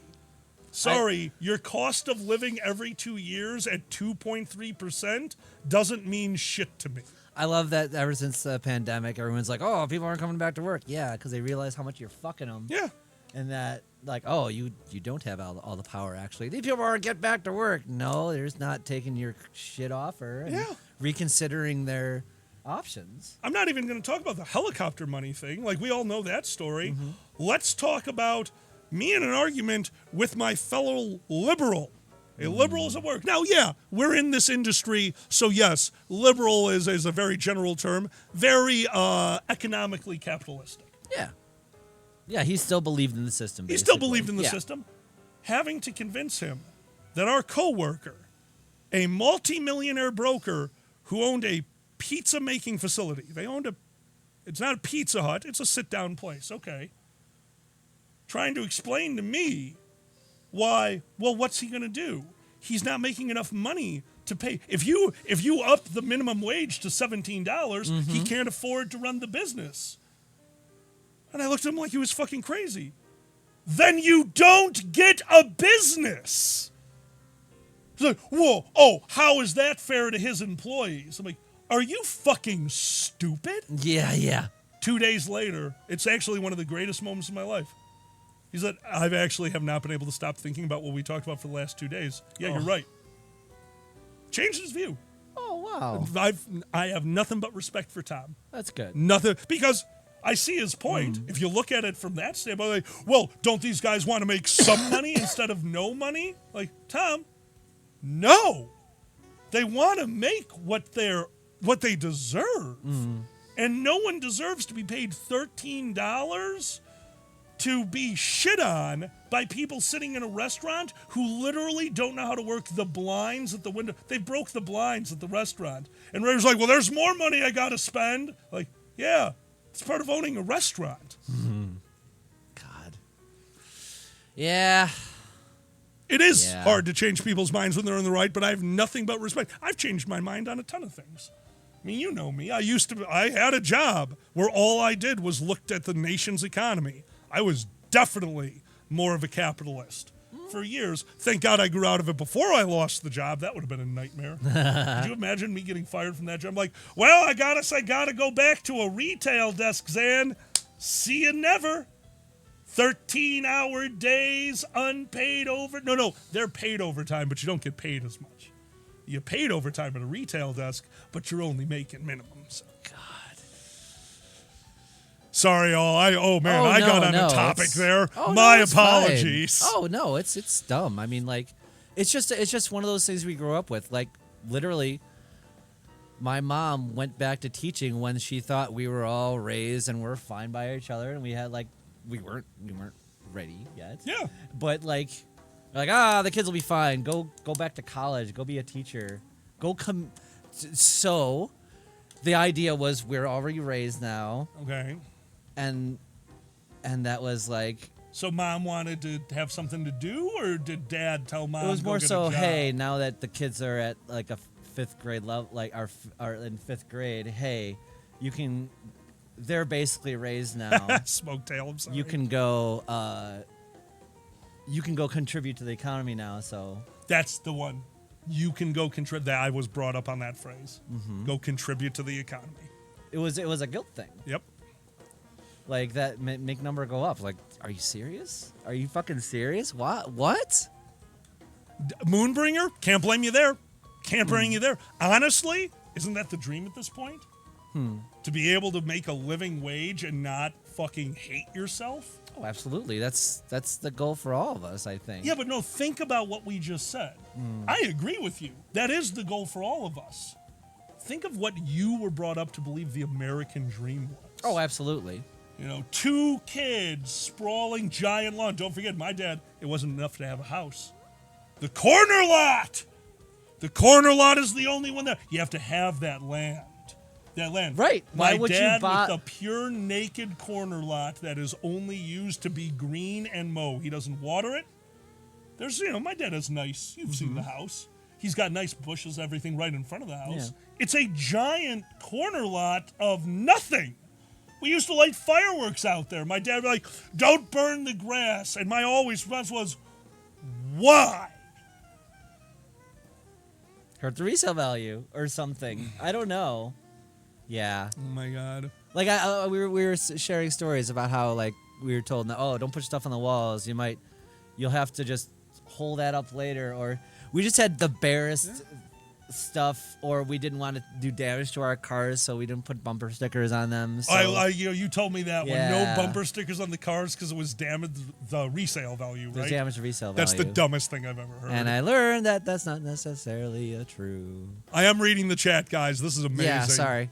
No. We're talking. I'm just keeping up with what they're saying. They're all talking about their jobs. Like, the one they call Gibbs. Yeah, what? It's yards are yards. Yards are yards. Yards are yards. Yards are just dumb. Yeah. Well, like, as far at least in terms of like, you got the grass, you got to keep the grass green, you got to keep that shit going. Like, why? Yeah. It's just a status symbol.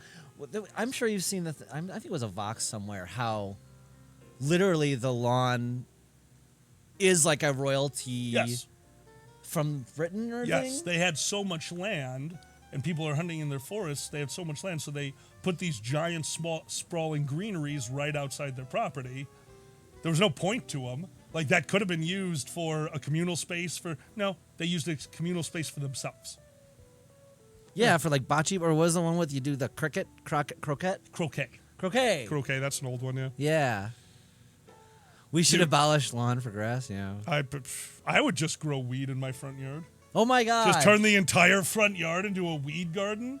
I love it when some people like actually turn it into an actual growing garden. People can come by and actually. I love that. Just take stuff that they want. Yeah.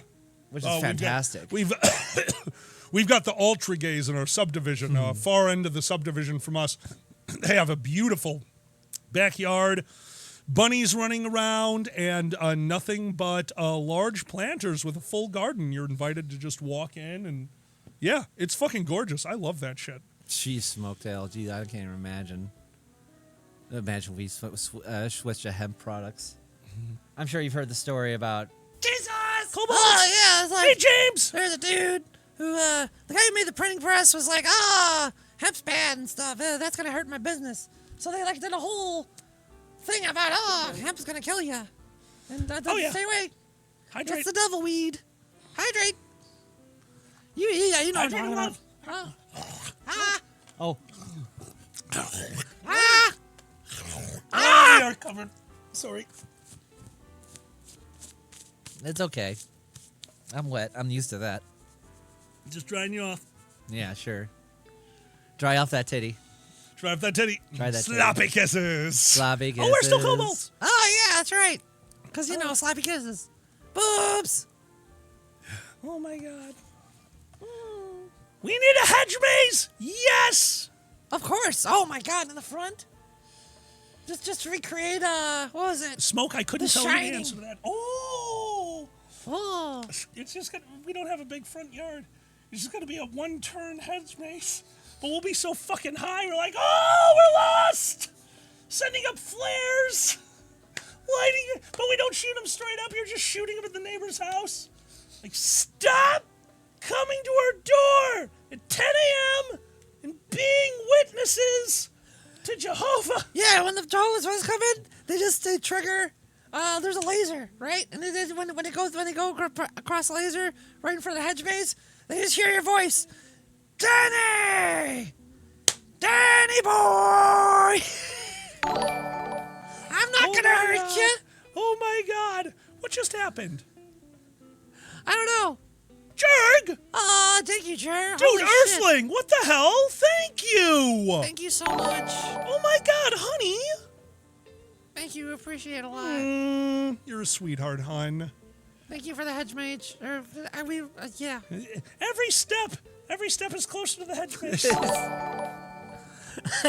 Just wait. Just wait for Halloween.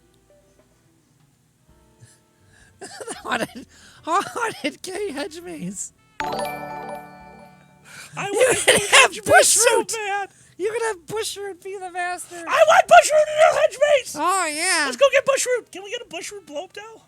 I don't say why not. Yeah, put him behind the dragon, looking There's- contemplative. There's one boy who's made for tentacles. It's that.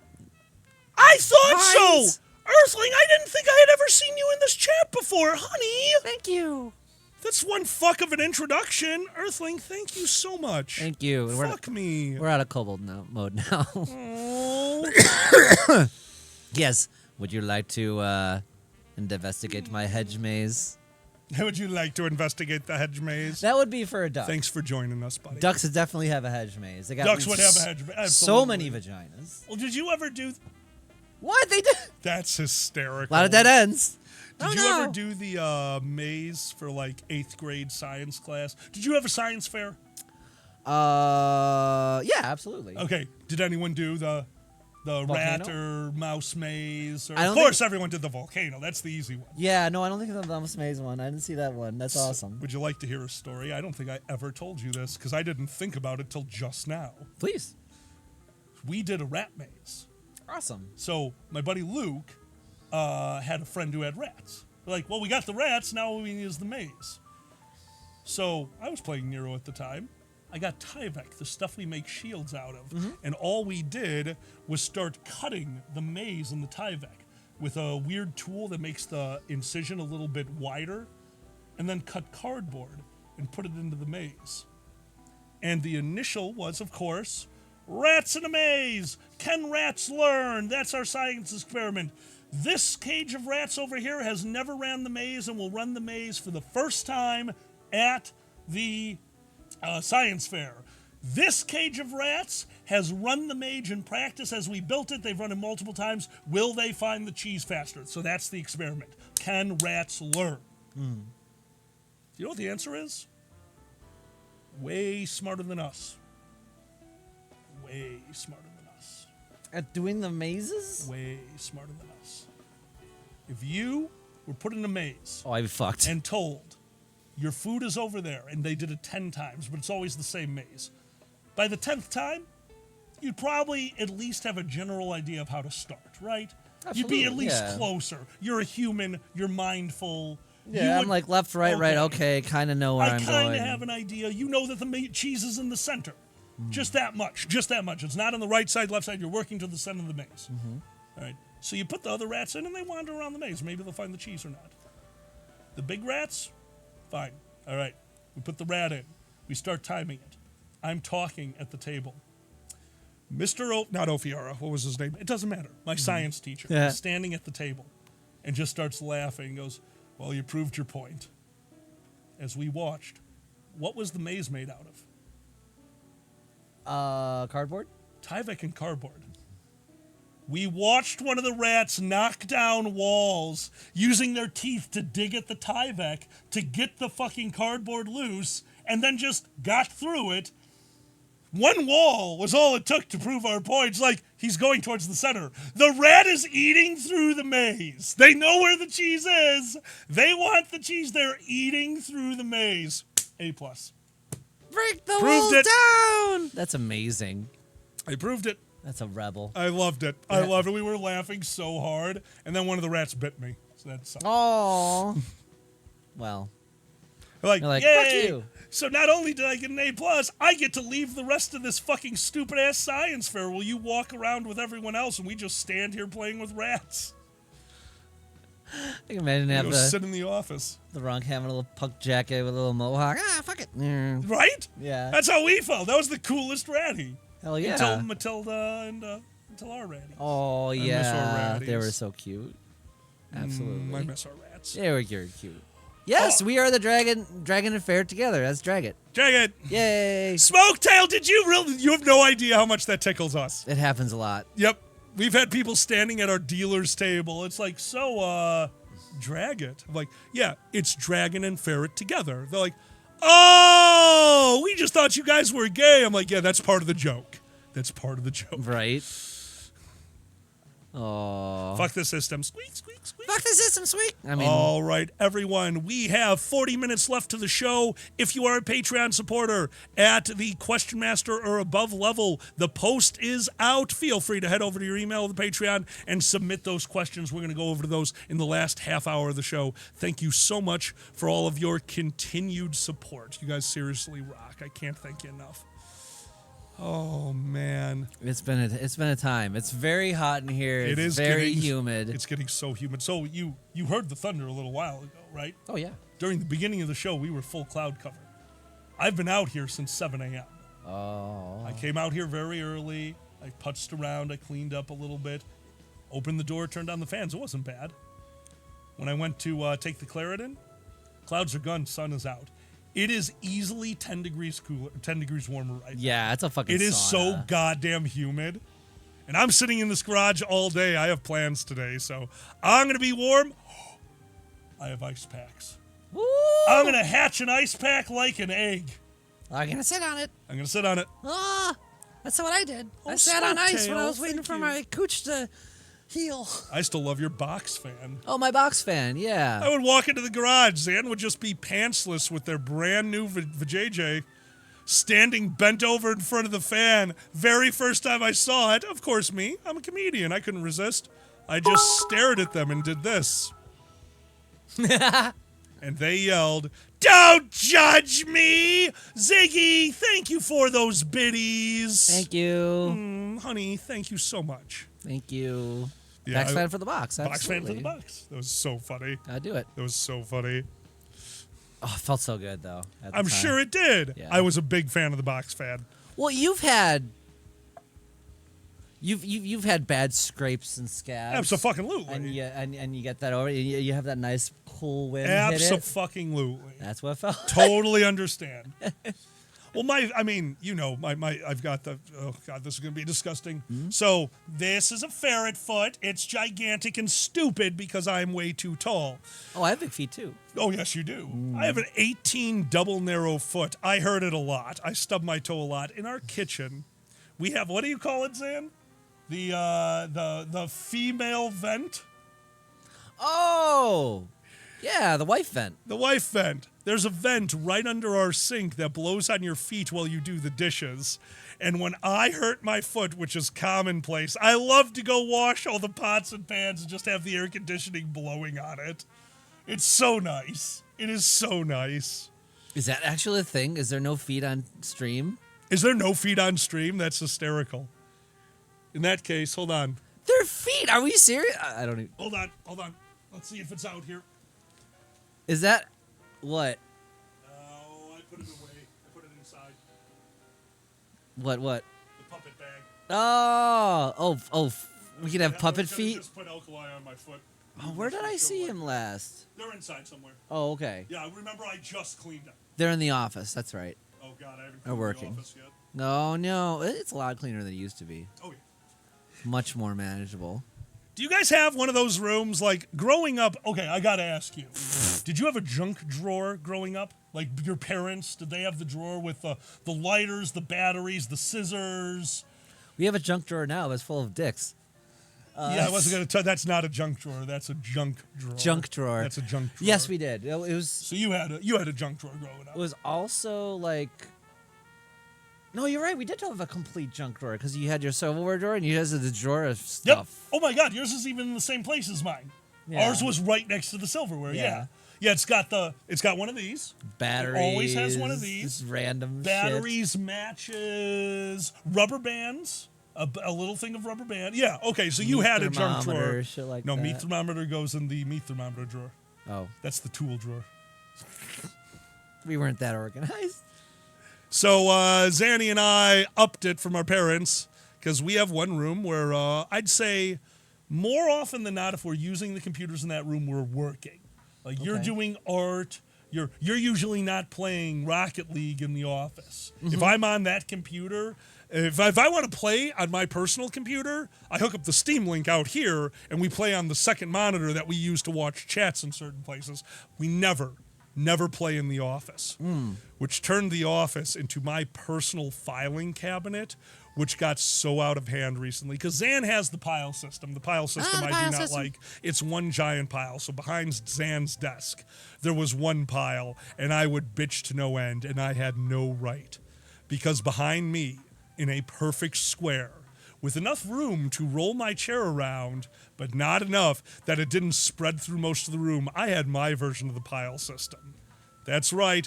Labeled pile, like 40 piles of stuff. Oh, these are the receipts from the CRV. These are the receipts from the van. These are the receipts for the first half of the year. This is the home receipts. This is the stuff I need to do for medical issues. This is what we need to do. Just piles and piles of paperwork, folders, badges from cons, just radiating out from my desk. That office was a shithole. It was a junk office. Oh, yeah. We had the junk office. Oh, yeah.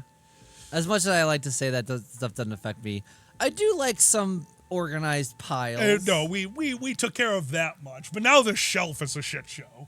We got to do that soon. Oh, and the corner with my Nero weapons doesn't help. Well, we like to keep shuffling the shit of where the shit goes. This is clean. That shit goes over here now. Well, no, I mean, you're shitting this in. Then it does I go put there, but here. it never returns to there. That's the problem. Yeah. We got a lot of junk, huh? Zan, You poor just don't Zan. know. We ain't gonna get rid of stuff. Poor Zan. Zan has ADHD. It's Yeah. a thing. So there's a few things that you can't lose. Scissors. We need scissors constantly. Yeah. So we have scissors in very specific places. my And I'll God. watch Zan. It was like yesterday. Scissors were on the table. So Zan picked them up and moved them to a different table. Like, that's not where those go. And they looked at me and went, well, where do they go? Where did you get them from? They go, the table. Like, that's not where they should have started. Where'd you get them from yesterday? And they go, I don't know. Well, okay. I get it. I literally, I'll do that thing where I'll like, okay, you know, I should have a place for these. And I will lose those forever. That's why I make the places. You need to where write do the scissors go? in the scissor holster. Not those scissors. Those are the inside scissors. Where do the garage scissors go? You just put them away yesterday. Damn it! There. Yes! Yay! I passed the test.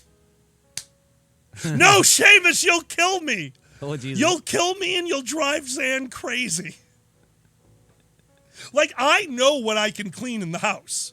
I am highly aware that dishes, stuff like that. The kitchen table? No, I'm not going to touch that. That Zan stuff is on there, and if I move it, it will never be seen again. I feel so bad for you. Chris came over. I recently I sold Chris my vibe. Hell yeah. And she was over and stuff. And it was like having the other ADHD people and we're just like ba ba ba ba ba ba ba ba ba ba ba, like, oh, Alkali's like, oh, this is what it's like. It was funny. I don't fucking even know. It was, you know what? It was nice. I had never done for fun changing the topic every minute. That was a new one to me. So yeah. Why? That's old. That's a minute ago. That's so old news. Oh, so that history you can forget about. Fuck you. B, I am so excited to see you and everyone else at AC. You rock, B. Trigger. Oh, my trauma. Nope, no fun. Trauma time. Oh. High time for trauma time. Oh my God, my sinuses. Triggered. Okay, I'm done. All right, everyone. We gave you an opportunity. We will, of course, refresh the screen once we can. But Question Masters, it's time for Question Masters. Hell yeah. All right, where are you? Question Masters for 625. We got them. All right. Thank you, guys. Thank you guys so much. We're going to start with Matthew. Matthew, thank you so much for your question. Oh. Best or worst convention experience as an attendee when you first started to attend. Okay, so that changes that question because we've been asked that before, but never when we first began. Best or worst experience? Oh man, trying to think. Do you want to go first? I'm trying to search my memory banks real quick, just for a good one. I mean, I gotta say, it was a good experience. I was only a few years into furry. I had run Who's Line twice now. Okay. And Uncle Kage and at the time, a person who was fine to the Ranting Griffin showed up to the panel and asked me to throw them in a game. And it's online. I made them do questions only. Oh, yeah. And afterwards, somebody who knew two or whatever, two told me that they asked them. It's like, yeah, wow, where'd they find this guy? Like, what do you mean? It's Alkali, he runs panels. The guy thought I was a professional that the con brought in. That was one of the very first times that I really had the oh my God, wow, that's one fuck of a compliment. That's awesome. I'd been doing MC work for a while, but you're just some schmo with a microphone on stage who gets 2 to 5 minutes of stage time and just introduces everyone else with some one-liners. I did my improv with content removed, but for the most part, again, I was, I start the show. I wasn't one of the bigger things, and to have that moment, yeah. That was kind of amazing. That's amazing. Yeah. Honestly, I didn't have too many con experiences before you and I started going out for multiple reasons. When I did, though, one of those that really just blew my socks off is actually when we first started doing the show. When we're doing it at places, people were actually coming up to me like, dude, I love your show. Dude, I listen to you and we're checking it. Like, people actually enjoy this and they want to check it out. This is fucking crazy. Oh my God. And I remember you and I, doing our first shows of a small room. All right, here we go. And a small ass room. We started with a few people. And by the end, it was full. Gibbs, thank you. It was full with standing room only. MFF, only a was few it IFC years. or MFF? Or? MFF was the first time that we could not let more people into the room. Oh my God. MFF was the very first time we could not let more people into the room. Mm-hmm. Yep. There's so many people. Oh my God. That was cool. insane. Yeah.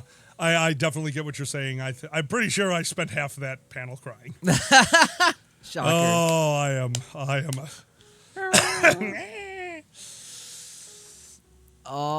I still remember you the coming up to me and Skittles! thanking me for bringing the Skittles and oh, dude, that was awesome. Oh, Seamus, I remember that. I need to go get some more Skittles to sort. Stuff sorted Skittles. I love my sorted Skittles.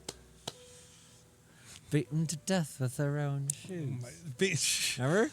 Yeah. Okay. Too. But let's go back to that question. So obviously, yeah. the Dragon Show is something very special to us. It means a lot to us. So let's take out. They said as an attendee. That's running panels. That's doing stuff. Okay. So a moment. Let's try to get that question a different answer. So As an attendee, what's something that really, really blew me away?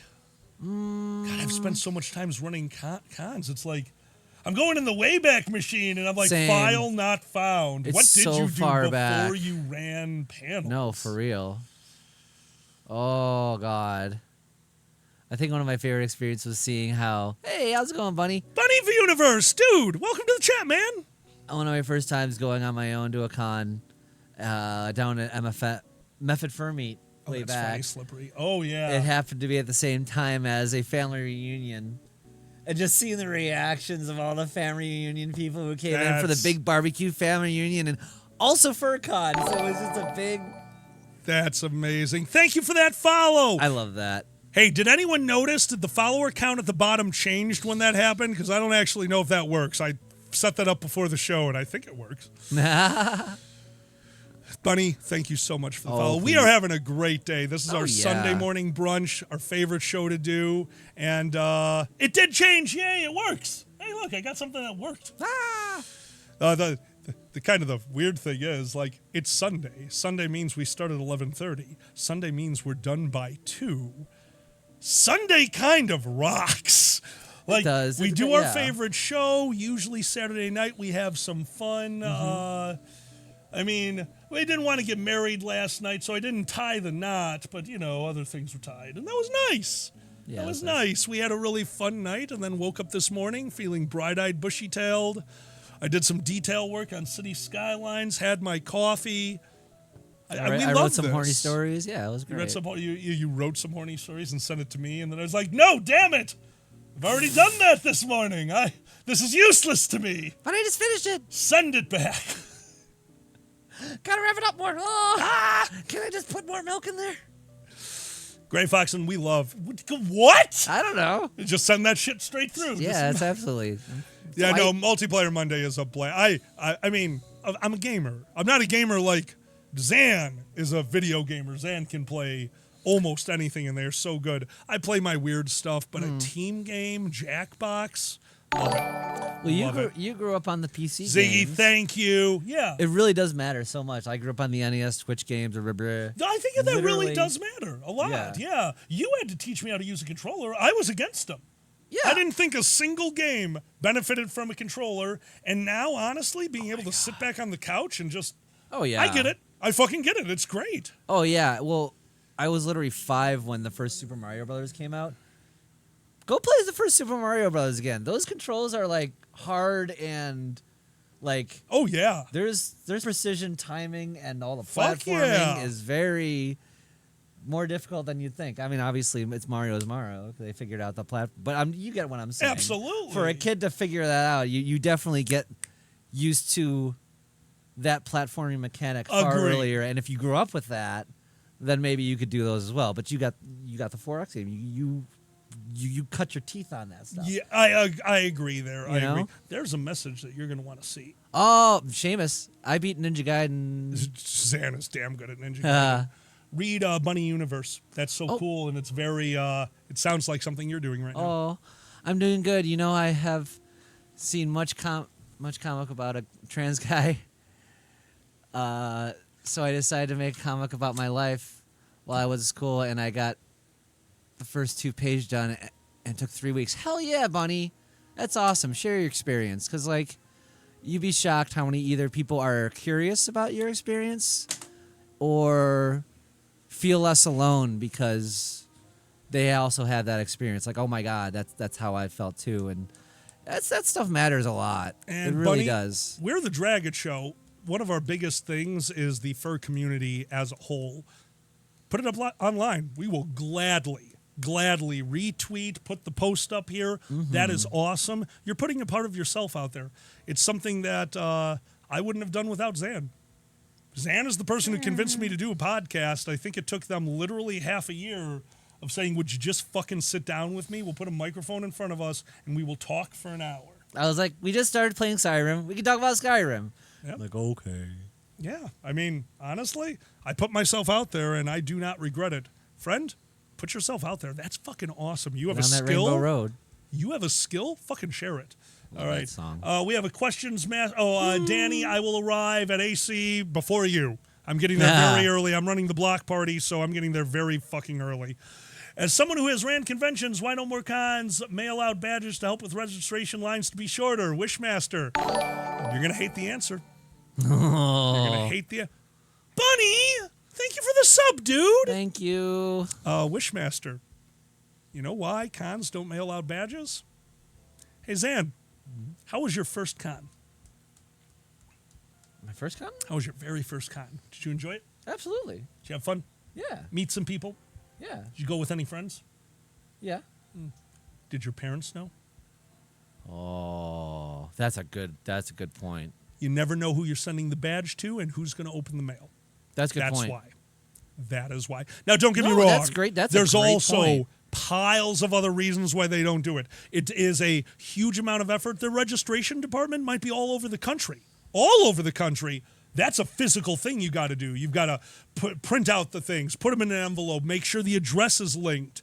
Some of these teams, they may be 100 people strong, but the people with access to the printing, that are going to have to do all the work. It might only be 3 or 4 people. That gets hard when you get to a 1,000-person con. There are reasons they don't just do it. Do we wish they did? I do, but I also see why they don't. And that's the bigger reason is never out someone. That's a scary moment. You don't know what the situation is. Yeah. First game was Mario Sunshine for Gibbs. Hell yeah. I'm gonna break Seamus's brain. You'll And break they it might on have that. seen it. I beat Ninja Gaiden on a keyboard. Ziggy, thank you for the gift sub. You beat Ninja Gaiden on a keyboard. Yeah. Oh my God. Up, down, and the little. Oh, Danny, that's same as me. Yeah. That's awesome. It's ridiculous. That's so crazy that you could do that. I on didn't have a keyboard. controller, so I'm like, I want to play Ninja Gaiden again. It's been a while. I had an emulator. I'll play it on keyboard. Yeah, Nomadicon mailed out their badges. Discreet shipping. Discreet shipping. Oh my God. On a keyboard, you're insane. There might be video of it online. I'll send it to you later. Yeah, Gray Foxen is partially right there too. There are cons that get them printed out beforehand because don't forget those smaller badges that you see at cons on the little plastic. The printers for those, First Squared had 2 of those refurbished, thousands of dollars. Those are not cheap printers, and when they break, you better hope you got somebody very tech savvy because those are not easy fixes. I would also. This is crazy. Look, a lot of us have ADHD. We're a bunch of neurodivergent motherfuckers. Oh, I those know I'd things are lose my problem. badge. I would forget my badge. I'm like, That's- fuck. You would have so many people There would be leaving so there many to people. home. Again, I'm just saying. I want them to do it. Nomadicon did do it. You are correct, and it worked Yeah. out great. Nomadicon was a 300-some person convention, and by the way, they did a good job. Not shitting on them whatsoever. They did a good job, but there was still a big line at registration. I don't know why. People either left their badges at home. It's a good Band-Aid on a problem that's going to be there for a long time. Registration's a bitch. A lot of people make last-second plans for cons in general. I mean, how many times have we gone, oh, shit, well, looks like we can go to this thing. We did it with the Pride Weekend thing. Like, oh, shit, yeah, let's try to make that thing happen. Yeah. That happens a lot more so with local cons, you know, because there's not much planning involved. Yes. You can get a room Yes. if you want, maybe. You know what I'm saying? Yeah, absolutely. So that kind of makes sense. That'd be, yeah, and like Gibbs says, that's an interesting one. They'd be scared to death of losing their badges. And by the way, making cheaper badges makes cheaper cons. You're not talking about a yearly expense. The yearly expense for the badge blanks is a few people. Few attendees, that's going to pay for the badge blanks. Yes, the printer is a big piece of property, but you're not going to have that for 1 year. That cost is distributed over the hopefully 10 years it's in service. So no, you're not helping out a lot by getting rid of that badge printer. That's something that cons work up for. I'm assuming Danny from Brazil Fur Fest didn't drop money on a badge printer. They had extra money and realized this is a good use to the excess that we have. Yeah.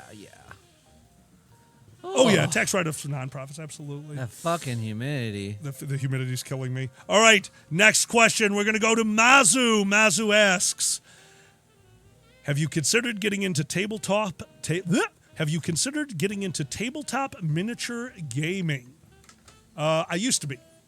I used to play Warhammer 40K Fantasy. I didn't have a lot of friends who played it. I never got good at the painting. I liked building the models, but they all just stayed blanks.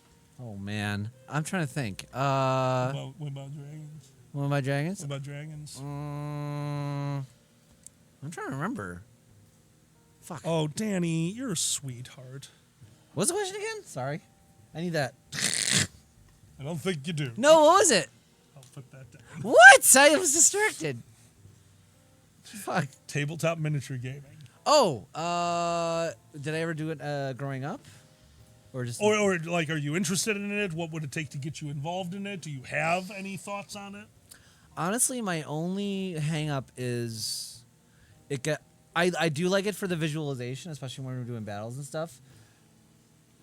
And this was just my experience. I got bogged down into the details, and the battles took a little longer. Agreed. I like the way you do it, where it's a more general thing. We kind of know what's going on, so we Yes. can kind of make the flow of the battle a little more natural and the way it's going around. You kind of get what I'm saying. Less of the tactics, more of That's this. funny, Moonshine. More of the Absolutely. flow of the fight. Absolutely. And that's just from my And you're perspective. talking about using miniatures in D&D. Yes. Yeah. I don't know whether I know the 40K. I've never really given it that 40K a goes shot. goes. You would. I don't think you would like 40K because of the amount of rules involved. So that's why I am a huge fan of giant tabletop fights like that because of a simple game called Injurious. Injurious? There was a group called Red Shirt Games. Red Shirt Games was a company that took those giant games, those giant tabletop games, RPGs, and said, hey, what if you didn't have to spend $200 to get all the source material for D&D? What if you didn't have to spend fucking $200 just to get an army that's fieldable in Warhammer? Injurious was a miniature game with 6 figures. You went out and got 2 pieces of cardboard. It told you how to build your map. It's just squares. You make a big grid. You find shit from your house. Forks. Who the fuck cares? Throw shit on the board. 12 pages of rules. It was a version of Warhammer 40K with 6 guys. Your squad leader, your plasma gunner, your heavy weapons expert, your sniper, your grunt, and your medic. Oh, wow. You fielded them, and then you had a fight. 4 players at the same time, 2 to 4 players. You got a 16 by 16 map. The rules were simple, they were elegant, and they used 12-siders, which, when's the last time you played a game that needed 12-siders for dice? That was fun. Yeah. Anyone could learn the game in one playthrough, and it was basically like a sport. Your team was those 6 players versus the other team, and at the end, you rolled for your negatives. If you got shot during the match, you had a chance of getting a negative. If you got killed during the match, you had a chance of permanently dying. If you survived, you got experience. You could roll for your upgrade. So all of a sudden, your sniper might get to roll 2d12. He's got a fucking scope. Your plasma gunner might have hot plasma. He takes a hit when he fires his gun, but he gets 3d12 to strike. Oh, okay. Stuff like that. Very cool. Chicago Toast. Chicago Toast.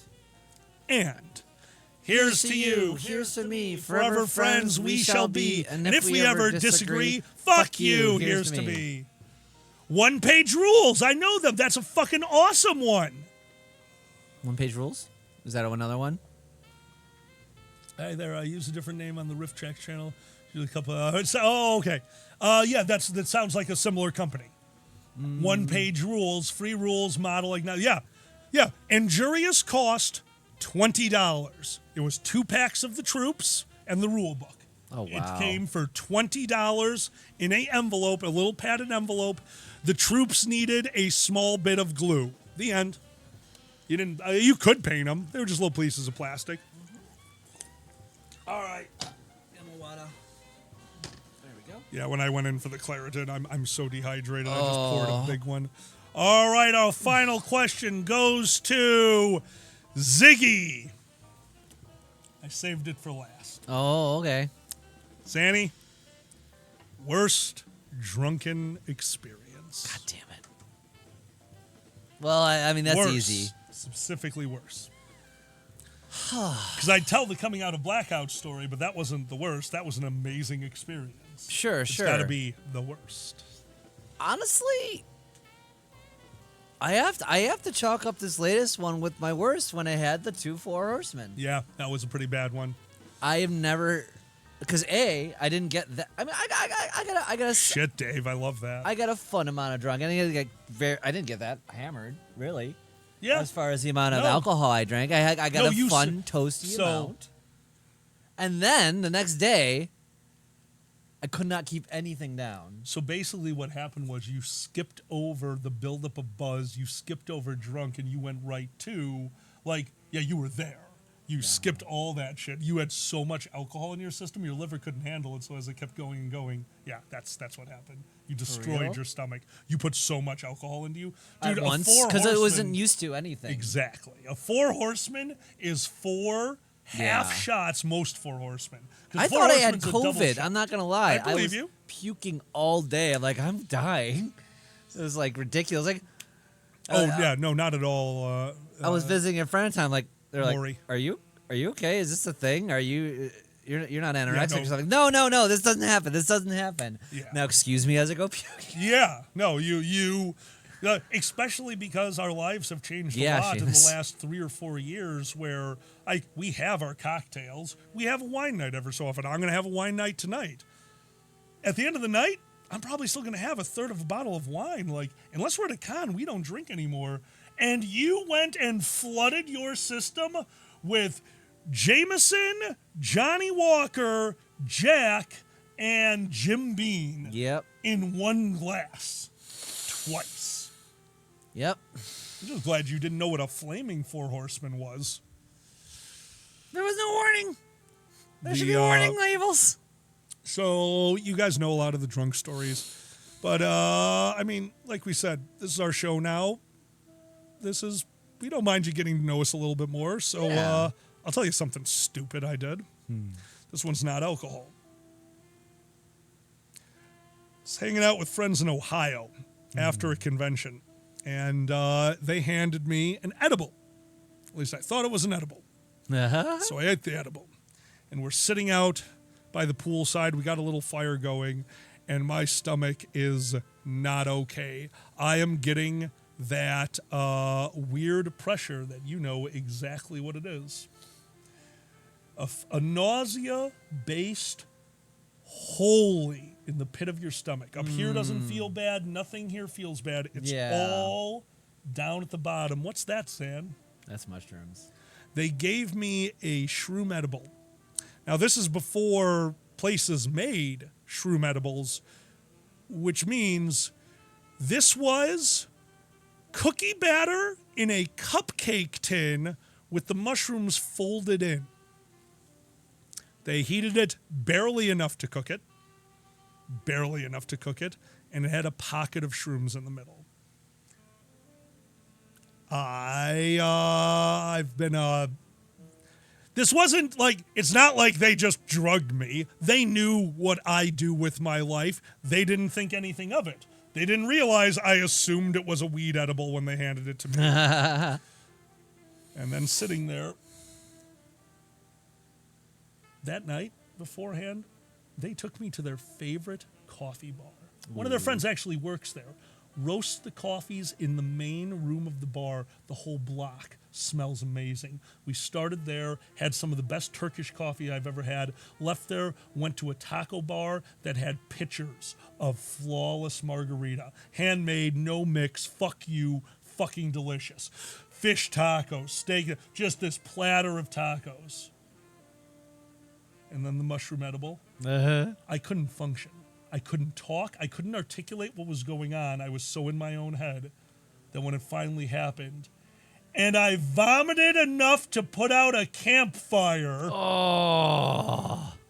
And then stayed stoned the rest of the night because it was still shrooms. My buddy ended up taking me back to their place. The next day, I've held their hair, so you could say all of them were like, dude, we get it. It happens. Oh, my God, don't feel bad. I'm like, I vomited out your fire, and then my friend drove me home nude because my clothes were not wearable, and then I stood stoned in his laundry room after they started because I felt bad and didn't want to wander around his house naked. Like, no, this is not okay. Oh, my God. I've made a fool of myself, but... yeah, they're all good friends. To this day, we still talk. I was being an idiot. Shit happens, everyone. Don't forget, friends are friends. Oh, yeah, DMT. Oh, I fucking love a good Turkish coffee. Oh, my God. Hold on, Seamus, what are you asking? Can you taste that sort of thing, like a palpable difference? Mushrooms do have a taste. Oh, is Seamus asking if we could taste mushrooms? Yeah. Mushrooms have a taste and feel, but inside of a soft cookie dough? No. It was a soft, undercooked cookie dough, so it just felt like maybe there was some kind of like a candy in there or something. And the shrooms aren't going to overpower the taste of chocolate sugar, brown sugar. Like, it's a fucking chocolate chip cookie baked thick in a muffin tin with the middle. That's soft in the middle. So yeah, it all just kind of combined in your mouth. You had no idea there was anything in there. I thought it was just weed. Gotcha. Yeah. Zan knows my trick for shrooms that I won't do anymore because it was scary. That's the trick? The tincture. Oh. I made a lemon tincture once out of shrooms. If you don't know what that is, to activate the shrooms before you... Like, a lot of people put them in peanut butter on a peanut butter sandwich, just a small one, and that really takes away the flavor. And it's really... Shrooms are not fun. But I also found out that you could activate them early by putting them in lemon juice. The acid activates them, and you just drink it down, and it's you get there faster.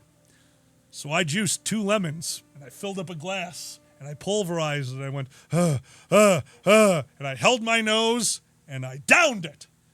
And I got high. And I was sitting outside, watching TV, enjoying my shroom trip, and I farted. And I giggled like a crazy person for 5 minutes. Because my fart smelled like Lemon Pledge. Aww. I farted the lemon juice. It's amazing. It's very, very, very fresh. Yeah, it was very fresh. Yeah. Farty Lemon Pledge. Oh, David. Oh, God, that's brutal. We did it. We got through the questions. Yay. Yay. And Thank he would you, tote everybody. that shit all day long. Oh, well. Wow, we're close. Well, we got 5 minutes left, so, It's time. Oh, don't tell anyone. This tobacco is not wacky. It's a secret. To everybody. Like Zelda. Never understood that one. It's a secret to everybody? Yeah, what the fuck does that mean? It means that they wanted you to feel good for finding it. That there's nothing in the book that ever told anyone to go there. Don't forget, Maybe that was it. to find some of the stairways that are hidden in Zelda, you just had to throw your candle flame into random bushes. Like, remember, right at the beginning of the game, there's one that's like 8 bushes in on a turn in the middle of one of the random sections. Yeah. That just goes down to 100 gem coin. Like, it's just there. Say, secret. Secret time. Mel. Secret time. Do you know secret time? Mel, do you know fucking secret time? Secret time. Do you know that? Oh, Bun Universe. Fuck yes. What's up? They've got their art on Twitter. Oh, hell yeah. Hey, Bun, I don't know if you can. I think we have it set up. Post the link. Yeah, We absolutely. give you full permission. That's awesome, guys. If you weren't here earlier in the show, Bun has created a trans comic. They are 2 pages in. They've spent a lot of time on it, and I can't fucking wait to see it. Bun, you goddamn rock. Actually, my first story is a trans experience. Great, I love you. Bunny, perfect. Thank you so much. But put it in the chat so everyone can see it. That's so funny. your first story is a trans experience. Yeah, trans experience kind of thing, and I get a lot of questions about what a Vagoo is like. Yeah. So I wanted to do my best to tell that in the story format while telling a nice story and stuff like that. Hope I succeeded. So Yeah, you can look forward to that. I think you did. Oh, I myself and a very old sock also thinks you did. So there you go. awesome. Mikkel, yes. I know it's Bert Kreischer. Yeah. Mikkel, that man is the most, I think, in me and Zanny's opinion, on paper, textbook, that's the best comedian. That man is so skilled at his goddamn art. Secret Time blew us away. Like, don't get me wrong, of course we laughed the way through it. How insanely smart that comedy is, coming from a man who obviously wants to show off his dad bod without a shirt, who's up there showing his silly stupidity, who is playing a character. Dude, that stand-up is some of the best we have ever seen. Secret Time? Fucking Secret Time is better than anything that I have or ever will come up with. It's what we Just, tried to do with Anyway. Yeah, well, absolutely. I mean, that was it definitely is. It was kind of accidental, but yeah, you're right. The way he used it, when you watch his stand-up, you watch Secret Time, Bert Kreischer, I'm watching this like, this guy's way smarter than he's letting on. Oh, yeah. This is incredibly calculated. There it is. Thank you, Bun. I love just like, no, he's an expert storyteller that made me think about like some of his techniques and how he gets around. And honestly, I'm gonna give another shout out too, because recently, the latest we already mentioned John Mulaney, his latest Baby J, fantastic. Go see it if you can. It's about him coming back from rehab, blah blah. Very personal, which is funny because we know John Mulaney as a joke writer, and this was very personal, very awesome. Also, Sarah Silverman had another where her meta humor. Her meta humor is some of the best. Her meta humor. She's been around forever, and boy, it's just fantastic. Oh my God, honey, these are beautiful. And that's great. I can't wait to see it. Dude! Oh, your art style is so goddamn cute. Bunny, I love this. I'm going to keep that open. I want to really look into that later. Ladies and gentlemen, both and neither, as Zanny hacks up a lung and loses it, that is time. Thank you so much for being here with the Dragon Show. Zanny, could you tell them the quick schedule and what's going on with Anthrocon and Days Off? Guys, we will be at Anthrocon this weekend. Coming up, we will be off until when we come back on it's going to be a Sunday brunch? We are coming back for Sunday brunch on Sunday the 9th. We will be back Sunday the 9th. July 9th. What is happening between now and then that maybe they can tune into? Yes, between now and then, we will be streaming the Anthrocon panels. So we'll try to put that on our Twitter when that is. So we'll be streaming those. And am I forgetting anything else?